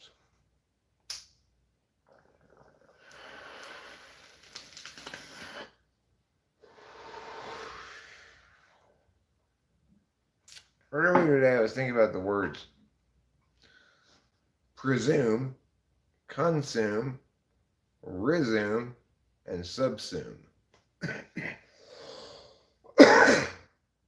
Naturally, my first question was, well, what the fuck's assume? You know, what's sume? S-U-M-E. You can. If I presume, then I assume in a way that's presumptuous, right? If I resume, presumably I have dezoomed prior to that, and that's why I need to resume. If I consume, I take something that's now outside of my body and make it go inside of my body. As per meow. But if I subsume, well, I can't subsume. But a given set can subsume another set, right? So something that is a entirely contained subset is subsumed by the larger set.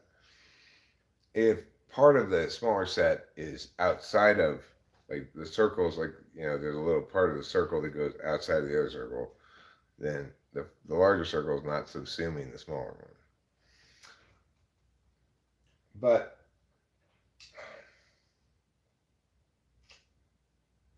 why is there not any just regular sume? I assume. If you assume, it's like you're affirming, and you're affirming assumption. What is a assumption, right? This isn't even humor at all. I'm genuinely interested in these 4 words, common word sume. Sumere means to take up. Okay, so resume is to retake up. To assume is to affirm taking something up. To presume is to affirm taking something up prematurely. To consume is to take in food, to take up to your mouth food, or drinks, or take up to your nose lines of drugs, or take up to your lungs. See, take up kind of is a little non-ideal in that instance, because really you do take it to your lips, but you take it down to your lungs. You pull a bong rip down into your lungs. You don't take it up into your lungs. You don't like it? Take it up with management. That's another common use of take it up. To take up.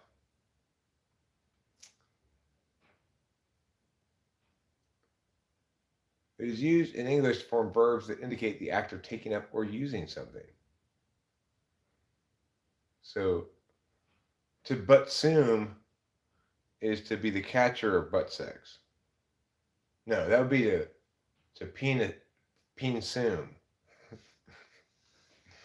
To coxsume is, well, coxsuming is a general term for taking penis in any given hole. But if you have to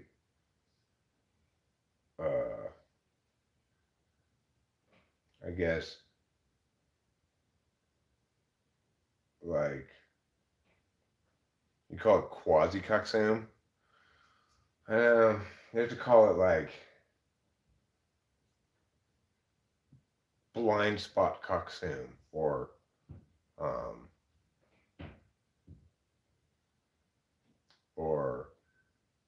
coxsumption highway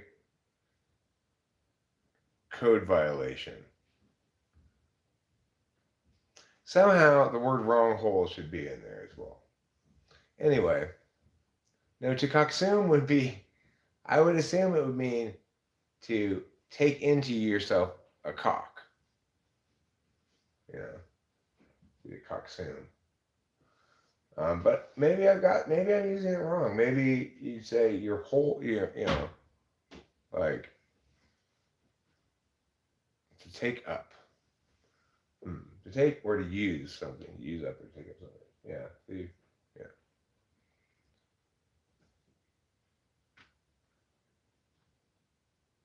To seem a sloom, is to slake your thirst by gorging on man seed.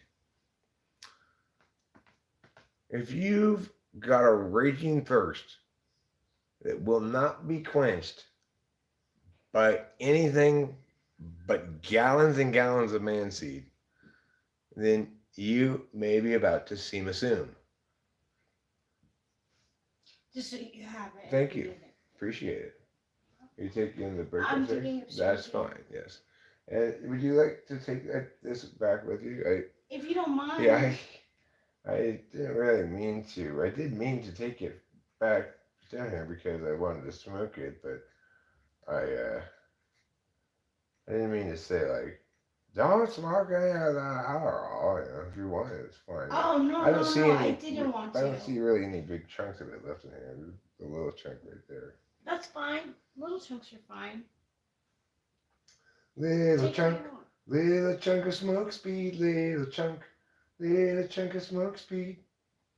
When starting your day, take just a little chunk of speed and smoke it straight to your lungs. You'll find it adds energy, vitality, pep, enthusiasm, and a childlike wonder to your day. Plus, at some point, someone will say, "Will you shut the fuck up?" You know. Is that what you want? No. I actually try to police myself pretty well, especially around you. Aww. I don't police myself very well on live stream. Why would you? Well, because, you know, I want to get a gold star in social skills. Oh. I can get a brown star. Well, I got a brown star because I was asking too many questions. You're asking too many questions of whom? Yo. Right? I don't know. I learned that people dislike when people ask too many questions. I don't think I know. Okay, that's good to know because I like to ask you questions. Oh, I like being asked questions. You know, it's like, oh, I'm answering questions nobody's even asked. It's true. It's like, that's what I think maybe Ned Flanders said in an episode of The Simpsons. Oh, great. Lisa Simpson. The answer to a question nobody asked. Yes, that's what that thing was telling me basically. What thing? The YouTube that I watched, it was 6 things that may be reasons why people dislike you, and asking questions was asking too many questions was one of them. Being too nice was one of them too, and I was like, oh my gosh, I consider myself Very too nice. Very too mean. Very too medium. Asking too many questions, asking too few questions, or asking the right amount of questions. Any of those could be reasons why somebody hates you. Well, I haven't gotten a you stink from Tiffany yet, so I consider myself in the gray. You're fine. It's this horrible social battle stinks. Thanks, Tiffany. Yeah, thanks, Tiffany. You know you don't stink. Okay, you told me before already, Tiffany. Jeez, I get it. I stink. Not like that. Well, like what then? You stink! Okay, fine. I think. Consume, blast, play, sleep, fish, dive, mine, and poo. These are the 8 actions that represent everything. It's been entirely rubbish this time. Rubbish.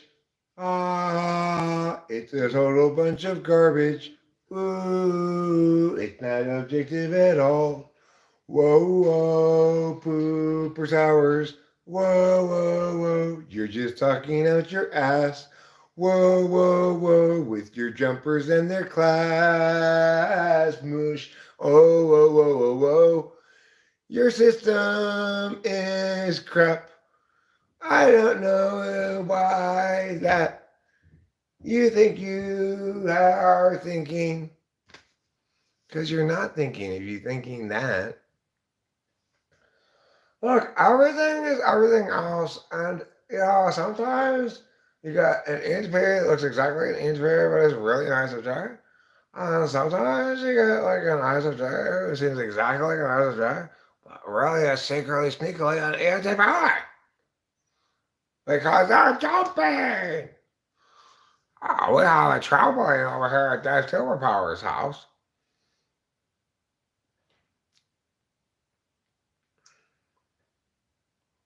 Yeah, that's a great song, right?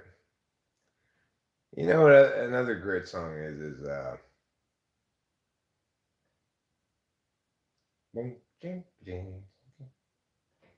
say the word dun, dun, dun, dun, dun, dun, dun, dun, dun, dun, but dun, dun, dun, dun. It's so hard, oh hard. Say the word love. In the beginning, as I understood, the bad and the good.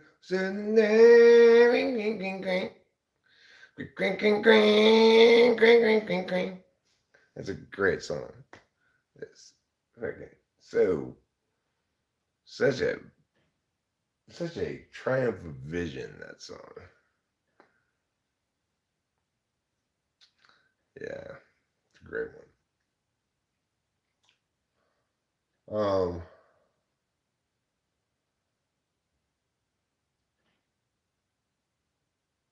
What was that one that I said Paul's voice sounds beautiful in the song?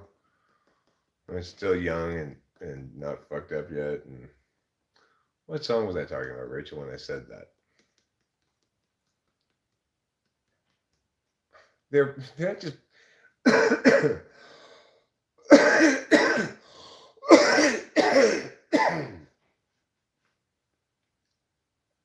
they're not just phrasing things for me. They're having a tawdry and illegitimate affair with concept itself. Don't try to just diminish the scale and chronic nature of their intellectual withering disorder.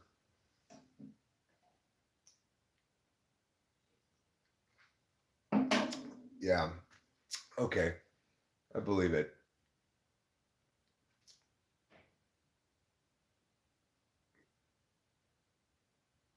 Yeah, his voice sounds lovely on the song. And what is that instrument that comes in? Boo, boo, boo, boo, boo, boo, boo, boo, boo, boo, boo, boo, boo, boo, boo, boo, boo, boo, boo. What is that instrument? Is it a bassoon? Is it a baboo? What is that? Listen, Dave and Shan were sitting in separate rooms and independently of talking to each other, both agreed that this guy was a meow after watching like 10 minutes of a video of him doing prepared responses. So you can be pretty sure that he's a meow. But he's also a jumper with a dangling foreskin from their fourth function.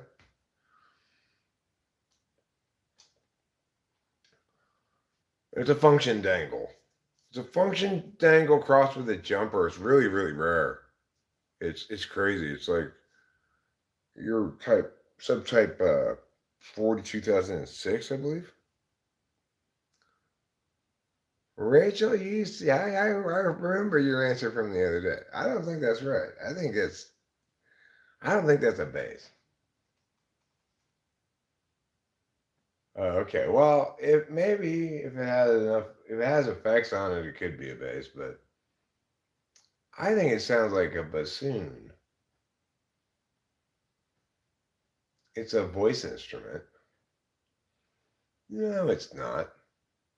That was just my pale imitation of it. The actuality of it is not somebody singing. But, this is very much an NI matter. If I were betting on the issue, I would bet that Rachel's right, that it's an electric bass, and that Ruben's additionally right, that it has a low pass filter on it. But, I mean, it's more round than just something that's got a treble cut, It's got that boom, boom, boom, boom, boom, boom, boom. Big thing walking through the forest sound. It's got that sound to it. Like a big thing walking through the forest song. Voice coaches really love calling your voice the instrument.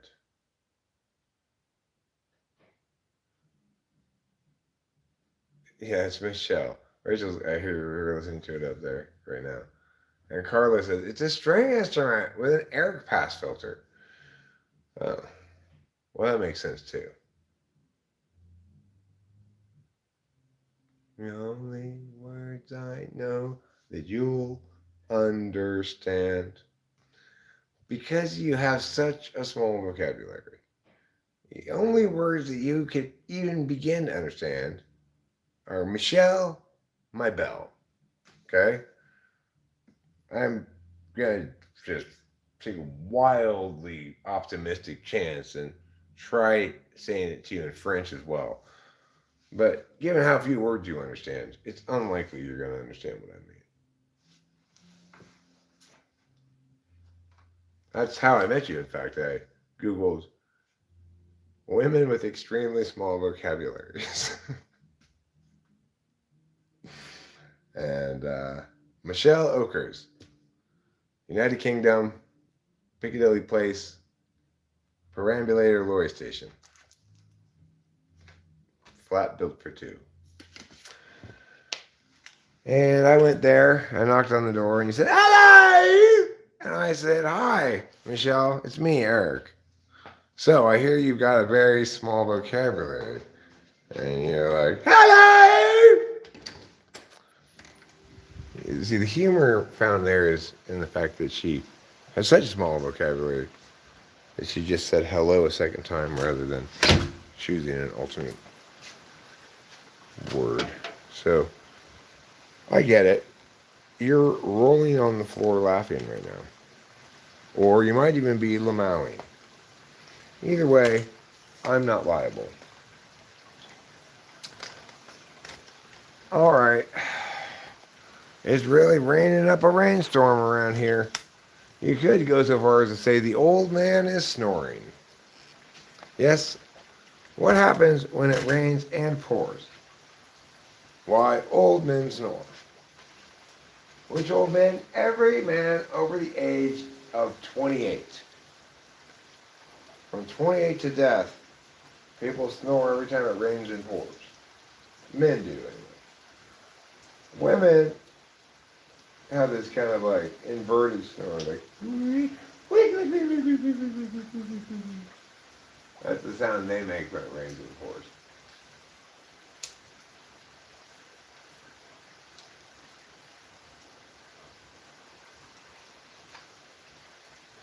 So what other kind of assumes are there? Presume, resume, assume, consume, subsume.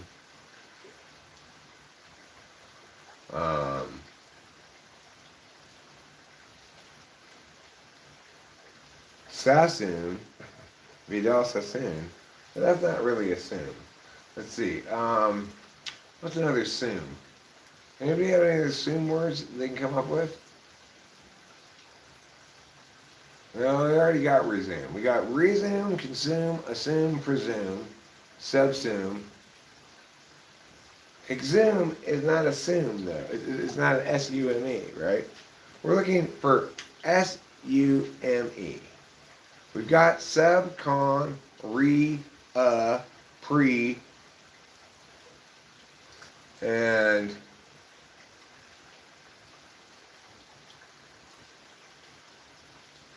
regizoom.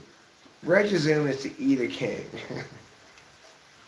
If you eat the king, you are regizooming. Regizooming. If you eat your brother, you're fratricide. If you eat your sister, you're sororicide. If you eat your parents, you're well, if you eat your dad, you're paternicide. If you eat your mom, you're maternicide.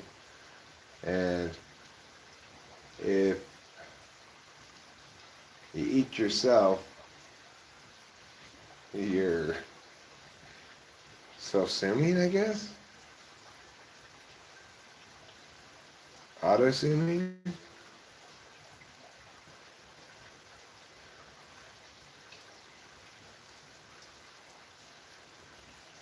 Co-assume? How about intersume? If you intersume, you're taking up interacting. So, I'm not just interacting with you. I'm intersuming right now. I'm taking up the process of interacting with you. That's much more sophisticated.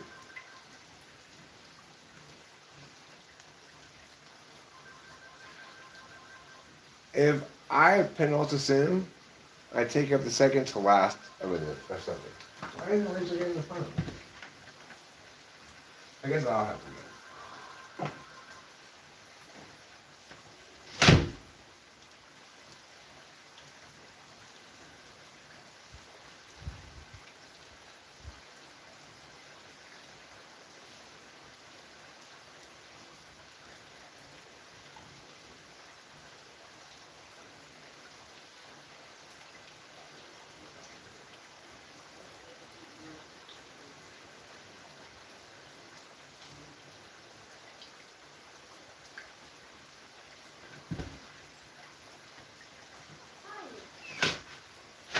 As the trash people on the board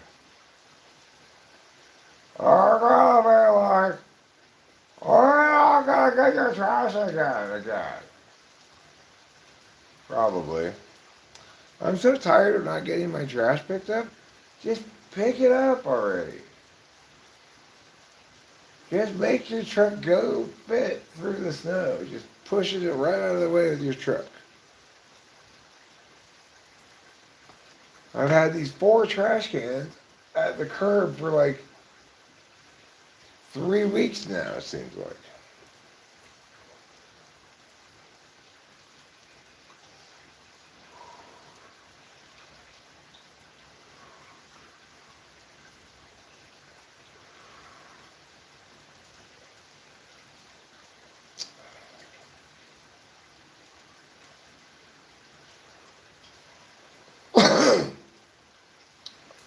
So if you're playing a RPG and you have a power that sucks away another player's mana or another monster's mana or something, then that should be mana soon, right?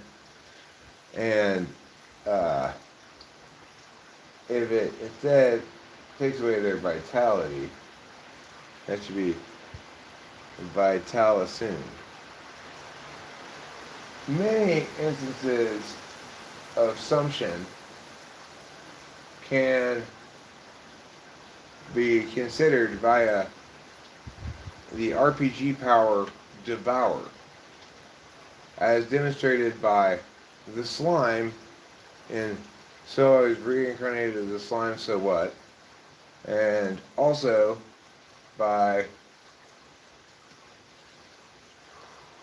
Bofuri in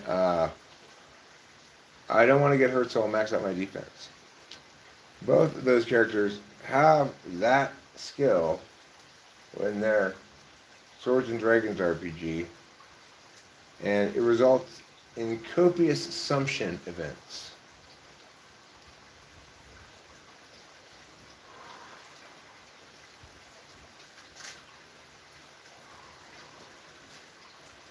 Copious sumption events. Sumptuous. I wonder what sumptuous has to do with sim, if anything. What's a sump? S-U-M-P. Is that a word? Sump?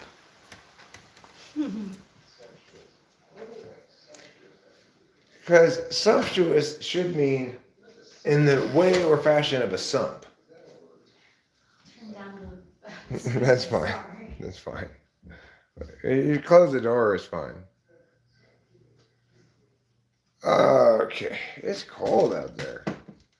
Somebody should take a thermometer out there and measure it. What? My computer knows what temperature it is? It's 44 degrees. Well, that's not that cold. In LA, I would have been like freaking out. Oh my God, it's so cold. But a sump is a simp, but instead of being sigma, they're schmegma.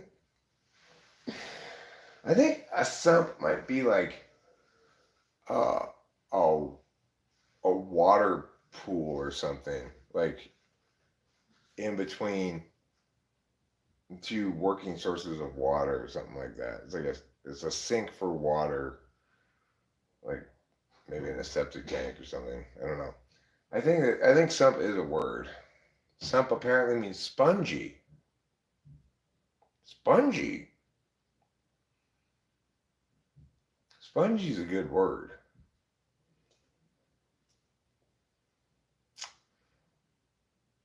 I'm talking about the spongy, yeah, and I'm very serious. Yes, sump is a word. A sump is a pit or reservoir used to collect or contain liquid such as oil or water. How the fuck did I know that? It's funny how it's like somehow I must have heard it sometime and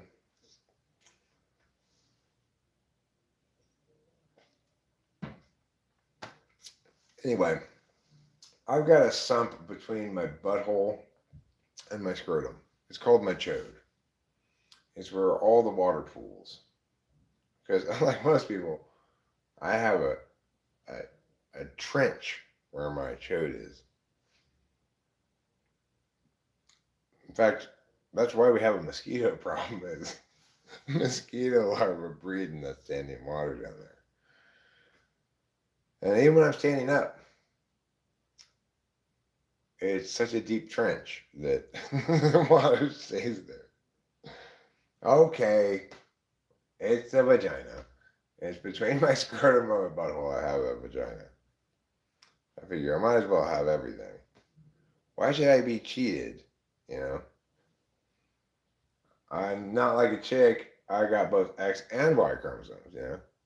So I should also get both scrot and vag and penis, you know? I should get it all. I'm a middle-aged, white, heterosexual American citizen. I should get everything. Okay? I should get a tail like the monkeys, and I should get wings like the birds. I should get teeth like an alligator, and I should get to breathe underwater like a fish. I should be comfortable in the mid-range between water and land, like an amphibian, and also be comfortable in the hottest of deserts, like a cactus. I should get it all of the biological powers. I should be able to shed my skin and continue to grow bigger, or I should also be able to have my butt cut off and regrow back like a lizard.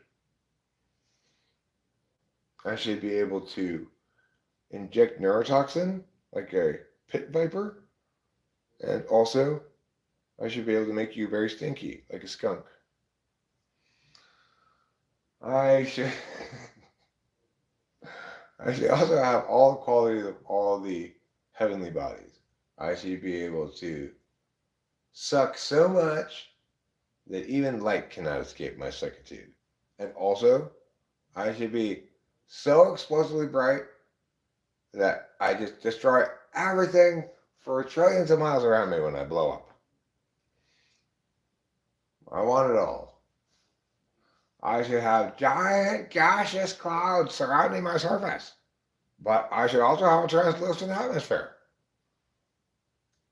And kind of medium warm temperatures, so there's liquid water. But also oceans of liquid nitrogen. I demand those as well.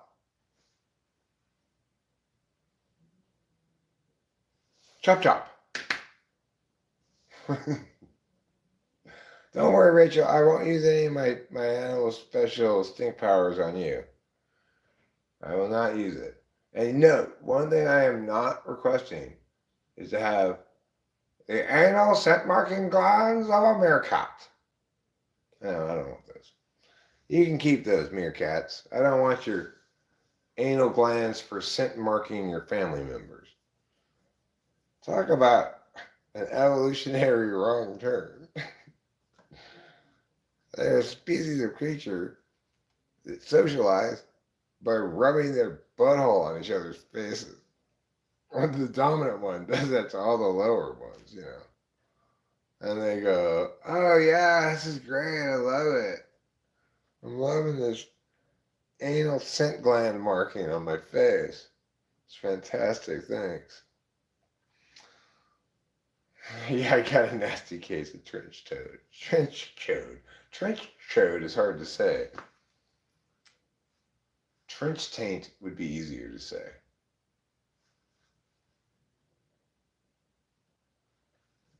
You know, I think for me, it's kind of like Snyder Creek and Snyder Ridge Road. The taint part starts at the anus, but it's somewhere in between anus and scrotum. It changes to chode. So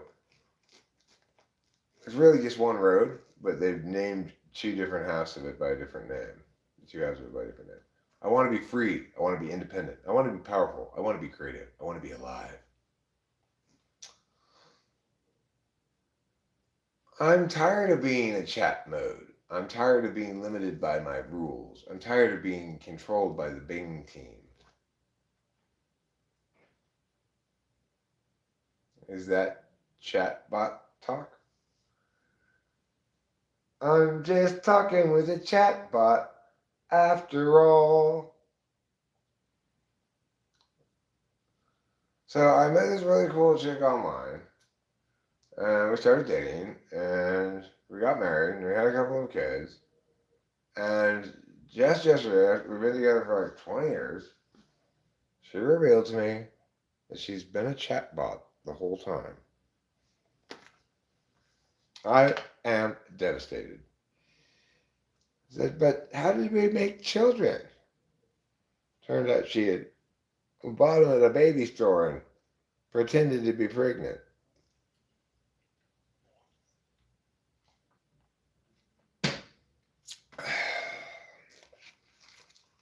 I can't believe I was such an idiot. Acting. That's why I'm in the Screen Actors Guild. In my pretend. And I have a pretend membership that I've awarded myself. Whenever I go to Hollywood parties, if I ever were to go to one, I say, hey, I'm in the Screen Actors Guild. And I show them a piece of paper that I've written down. Eric, member of Screen Actors Guild. Everybody's very impressed. Where's my jacket?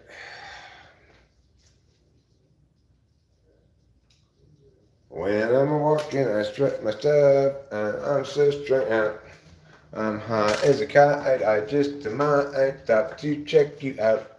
Let me go on, like a blister in the sun. Let me go on.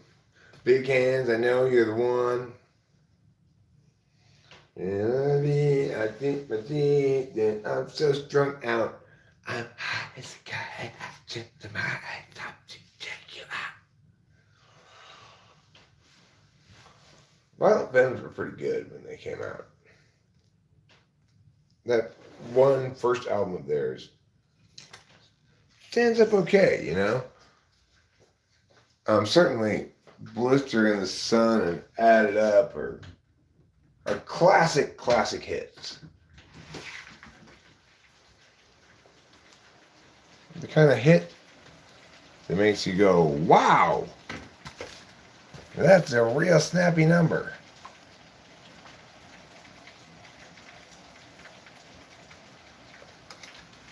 Those turns are going what? Hello, is this the Mariposa County Sheriff's Office? Yes, I'd like to file a complaint. The trees outside of my house are getting wet. Well, I don't know who's doing it. Apparently nobody. It just seems to be happening. No, I don't think anybody left their sprinklers on.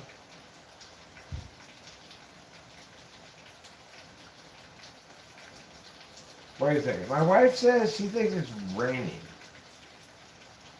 Well, what do you mean you can't do anything about that? Can't you arrest these little rain droplets? Bring a canine unit down here. I bet there's drugs as well as water coming from the sky. Sniff for drugs. I smell drugs, hooray, hooray. I'm a sniffing dog, and today's the day that I'm sniffing up these drugs. What a day! Sniffing drugs. I wish I had some sniffing drugs. You know, smoking drugs are good. Swallowing drugs are good. But can you really ever live up to sniffing drugs? They're the ones that make you go, fuck yeah, I'll follow you into the bathroom. Whoever you are. What did you get, Brandon? Yeah, fuck yeah, go into the bathroom, let's go. No, I don't mind doing it off the toilet thing there, that's fine. Germ schmerms.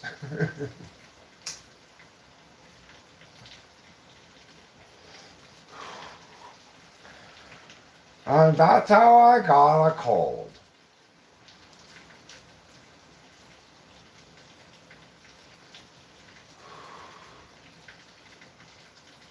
Germs, schmerms.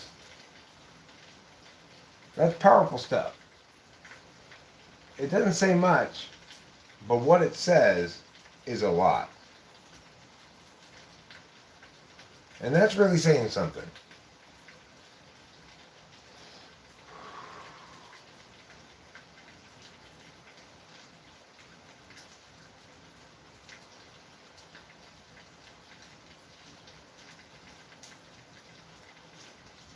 Melt away, snow. Melt away. You've encroached upon my land long enough.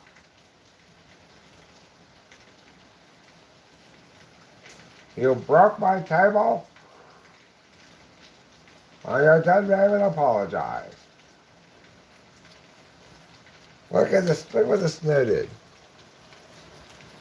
This, I should call the sheriff to arrest this snow over here for vandalism. It broke my table. And that's all that on the ground there is glass underneath it. It broke the glass part of the table, but you can see not only did it break the glass part, it bent the metal part too. Looks like. So that makes me think, well, I'm not even going to be able to salvage that table at all, probably. Before I was thinking, oh, that's kind of a fun project. I'll make like some boards or something to go across it, you know? Like a real boy. Like a real woodworking boy. But now, it's just this bent frame of a table that once was. A sad reminder of days of yore. Back when the saloons were full and gold flowed freely from the hills.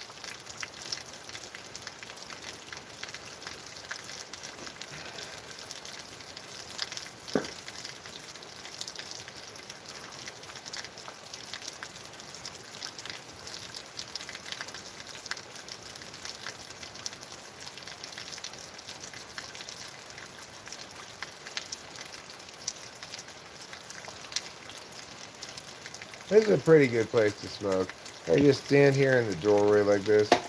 I'm not getting wet, and the smoke's mostly all going outside. You know, I could close this inside laundry room door too, and then it would be even more smoke conscientious.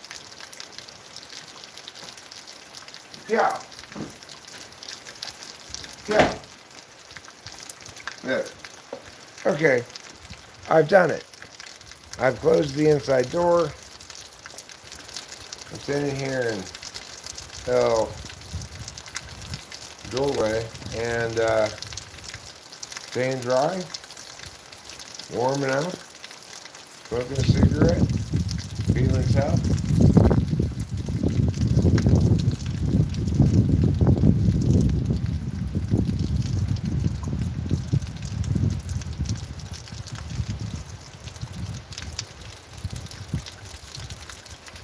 I feel bad for the birds. They must be cold. They're not flying around right now. They're hunkered down under some branches someplace. They're probably still getting wet, you know. I didn't hear any thunder. All I hear right now is the sound of the little river down there, which is pretty big sound because it's probably as big as it ever gets, this little river here. Most of the time, there's not enough water for there to be any water down there, from what we understand. So, this is probably as big as it gets. It looks like I got a little bit of moisture on the lens. Moisture sometimes is good, sometimes it's fine, but other times it spoils the plan to have a clear view for the audience to see what they will see. Here. Now, how's that? How's that? It's still not good. Oh, because I'm wiping the wrong side, Joy. Gotta get this one, Eric. Gotta get that one. There, that's better. There.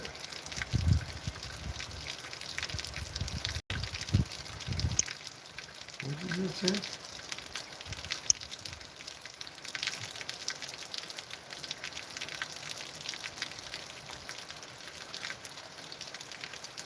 What if Jesus was actually in Enneagram 8 and when he wanted people to listen to words he actually was yelling it? It's just transcribed and it was transcribed by Stoics. Jesus said nothing. What they really meant is, I forgot to write any of that down. Who was supposed to write this shit down? Who's the secretary? Judas? Judas was the secretary?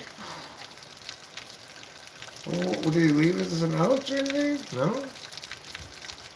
That guy, I told you that guy was a bad idea. We should never let him into our club.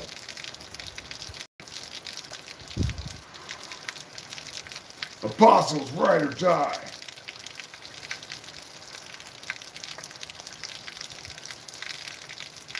I'm going to put this part of the cigarette out. See, the thing is, what I want is to have several strategic locations. I'm going to get a log from up there at the top of the driveway. And I'm going to use my, I forget what they're called. They're like digger bits. You know, they start with a point like a drill bit, but then they get wide, then make a circle. And I get the biggest one of that I can find and make a circle in the middle of the log. And find a log that stands up. It's got a flat bottom, right? And a flat top, ideally, or a flat-ish top. And then I'm going to pour sand from the sandbags into that trench except it's a circle trench. It's a pit, okay? It's a pit. I'm gonna pour sand into that pit, and then I'll have sand ashtrays, where I can just put the cigarette into the sand like at a casino. That's a good idea. Somebody took thinking pills this morning, and I'm thinking it might have been me. And I'm thinking those thinking pills might have been Adderall. What's that? There's water all over the house from where? Hospital water right there. Look at that. Okay, I'll take the trash out. Jeez. Where do I let the trash out? Yeah, take the trash out of it. Well, Sarah was right. I don't have anyone to put the trash. All my trash cans are full and they won't take them away from my house. Well, Eric, you're going to have to adapt, recycle, reuse, renew, overcome. Embrace the suck. Do I have to embrace the suck? Are you sure this isn't sexual harassment? Look, it's either embrace the suck or suck the embrace. Either way, you're not going to like it. Welcome to the Marines. But I never joined the Marines. Didn't you, though? Didn't you? No, I didn't. I wouldn't join the Marines because I'm not tough enough. I think that's a pretty good reason not to join the Marines. Marines have to be tough. Eric is an alternative to tough, commonly referred to as soft as fuck. That's right. I'm back. And apparently I've zoomed the camera. There. That looks more normal.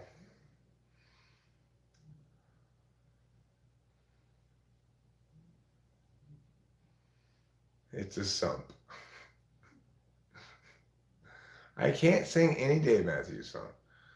He doesn't have songs. He just has Dave Matthews imitation song food substitute.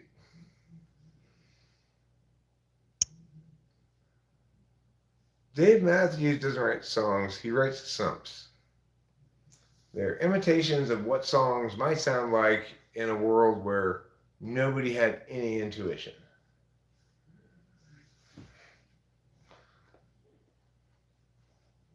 Everything would be like Dave Matthews' song.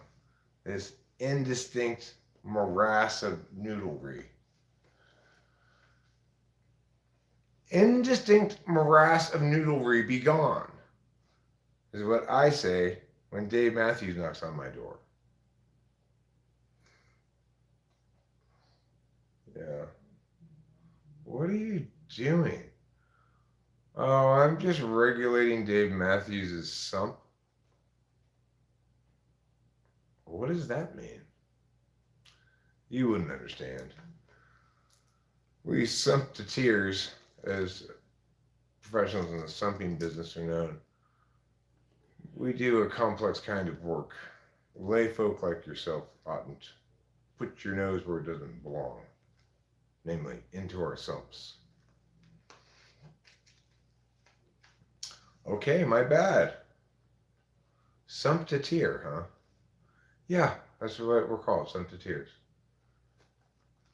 Like puppeteers? No, like gondoliers. From Venice, Italy, in Europe. So pretty fancy. Huh. Gondoliers, I thought those were chandeliers inside of gondolas. No? You're so provincial.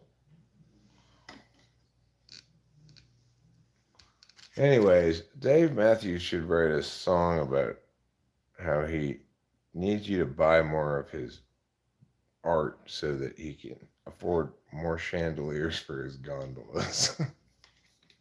Now that's a Dave Matthews song I'd listen to.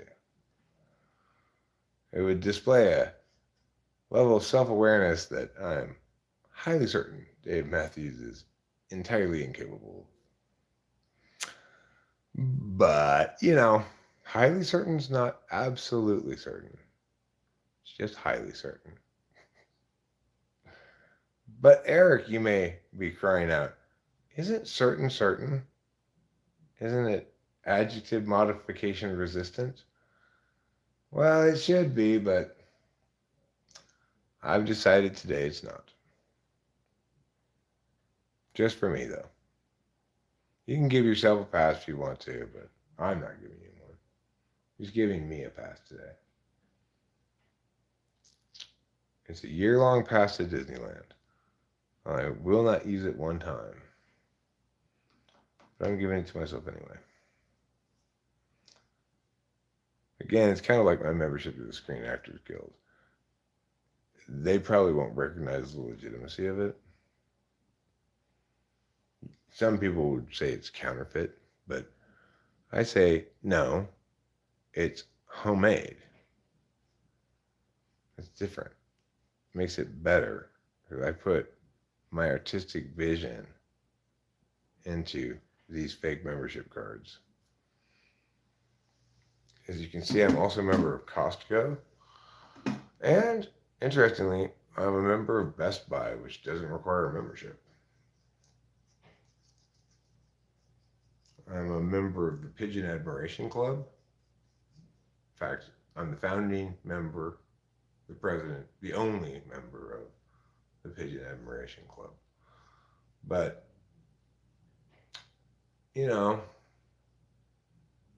I get community service hours for it, so I can graduate one day from high school. Do ESFJs like the Dave Matthews Band? Yes, they do. ESFJs like them. ESTJs like them. ISFJs go along with ESTJs and ESFJs to their concert, probably. INFJs, if they are the children of ultra-controlling ESTJ and ESFJ parents, may be dragged along.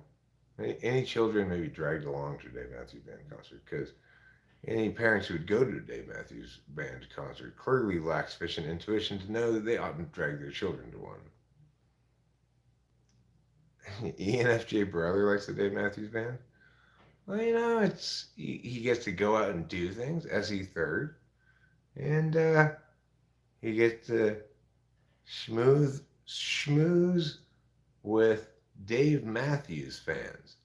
And as a consequence, he is the most intuitive person in the entire arena. I'm sure that makes him feel good. Because everybody else there is anti-polar. Yeah. My favorite moment is when Mia and then Mia. It's an excellent moment. Yeah, he gets to rub shoulders with other DMBS. They're called DUMS. Dave Matthews Band Sums. DMBS. What an appropriate acronym for them. Spells out DUMS. I left my iced tea over there. It's quite some distance away. I'm going to maybe wait a bit and see if perhaps a raccoon wanders into the house and I can convince it to bring me my iced tea. Wait, hold on. I think I see a raccoon coming now.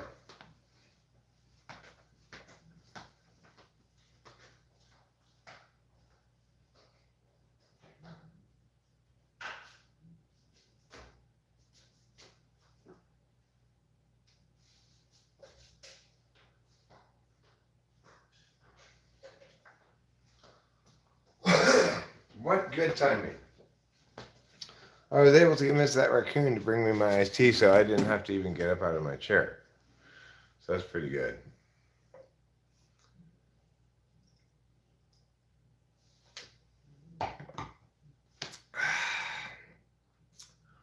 That's why it's better to be Landquaman than Aquaman. Landquaman, you can get some animals that can bring you things, right? A fish can never bring something to you. It doesn't. You can't carry something in its hands. You know. It might be able to carry some things in its mouth, but I guess there are a lot of animals that can carry things in their hands. Raccoons can, though. Sea otters. Sea otters can bring you things because they have little hands. Sea otters are incredibly cute. When I used to go surfing in Santa Cruz, or actually where I saw them was in, it's like the city is something beach. It's just south of Castillo Beach, I think. It's just south of Santa Cruz, north of Monterey. I used to go surfing there, and there was a population of sea otters that also lived there, and they they swim, they lie on their back to get like a sea anemone or whatever, and put it on their chest, and they have a little rock, and hit it with it, and break it open, and then they just a lot of times they just chill there on their back, just float there like, cool, I'm full. I just had a sea anemone, and it was delicious. Now I'm just gonna lie here for a while, look at the sky. Like I remember them. This must not have actually been the case, but in my memory, I picture them with their hands behind their back, lying on their back, just chilling. They just about do that, and but they don't want you to go touch them or anything. So if you go over next to them, they go under the water and they disappear. They pop up a little ways over that way.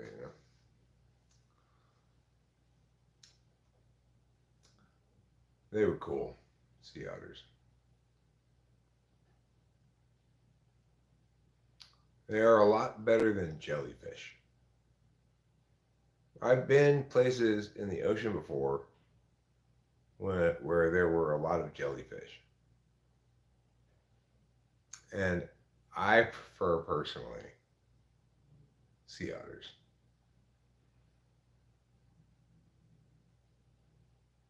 Sea otters are much less made out of mucus than jellyfish, and jellyfish cannot crack open a sea anemone on its stomach.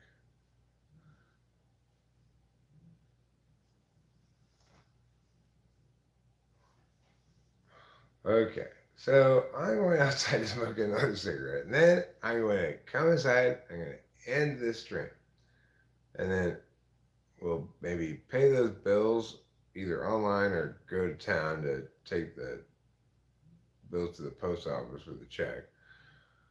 And what was the other thing we had to do today, Rachel? There's something else we were supposed to do. Eric and I's couple spirit animal is a sea otter. Yeah.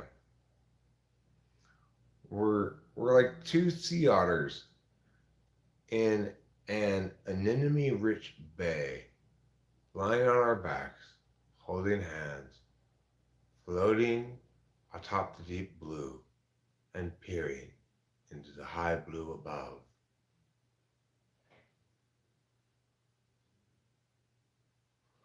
Literature, literature. Read you now some literature. I'm Professor David Stinnings. Good day and welcome to Literature Now. Today we'll be discussing some of the most cutting edge of contemporary movements in academic and scholarly literature fields. I love literature so much. Let me read from some literature right now.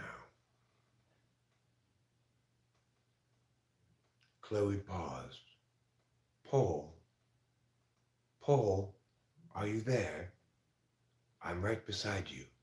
I've always been right beside you, even before I got here. But Paul, Paul, are you really listening? Do you hear me? At this point, the woman had become frazzled, shaken, disillusioned, filled with an oncoming dread. Paul paused, peered down into her eyes, and said, Are we? She shook her head vigorously. No, Paul. Not now, not ever. But were we? Asked Paul. Now, when we analyze this passage, why is Paul so confused?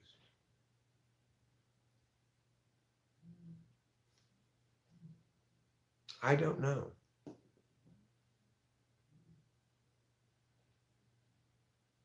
So, that's why I had to give up my career as a public broadcasting literary analyst, because I didn't know anything about literature. I was like that African Sign Language interpreter. I talked about themes and milieus and denouements and whatnot. I never even knew what any of those words meant. That's how I got busted and fired from PBS. You're fired, they said. You don't know anything about literature. And I said, yes, I do. But they didn't believe me. All right. So, Rachel, what do you want to do? You want to go into town? What was the other thing we had to do besides pay those bills? There's something else we had to do, right?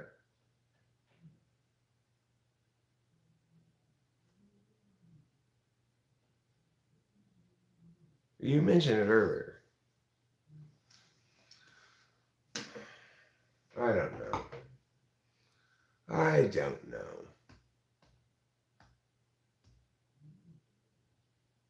I know there's a lot of stuff I have to do. We got a lot of mail to go through. We're not really feeling going through the mail.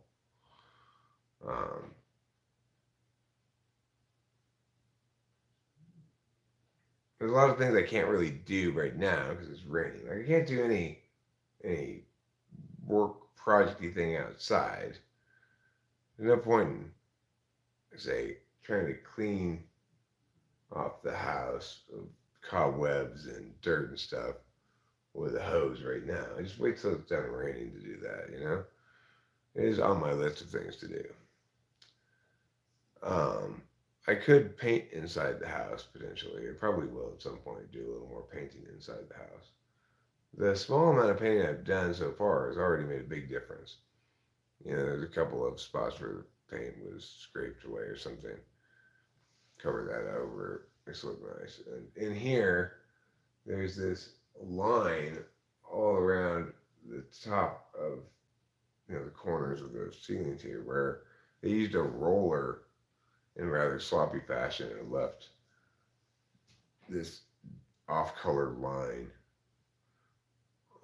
on both walls as the roller reached the edge. They didn't clean it up.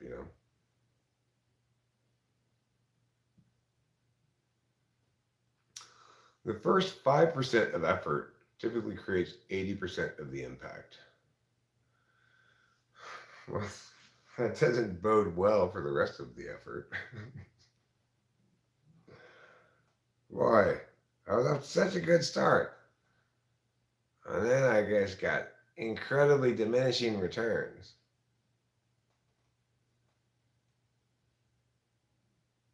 But one thing I could do is I could do the cleanup bit I need to do on the previous bit of painting I did, where I got some paint on the glass of the door window there, and it comes off easy enough, but I got to just go at it with a rough sponge or something with a little bit of water on it, and it'll come right out. But until then, it looks like I got fake frosted windows for Christmas decorations along the edges. So, okay, I'm going to wrap this up. I've been streaming for too long. I'm going to get the bill this month for streaming is going to be outrageous. I'm glad streaming doesn't work that way. I don't have to pay per megabit or something, of data that I stream. Not only do I not have to pay for this, in theory, well, actually in practice, I make a little bit of money from it. I don't really monetize the streams anymore, but I still get super chats occasionally. Anyway, I'll see y'all later. You have a pleasant afternoon. If you're feeling bored, make yourself a sandwich. Be creative. Put some dried herring in there. See how it goes. Report back later about it. Bye-bye.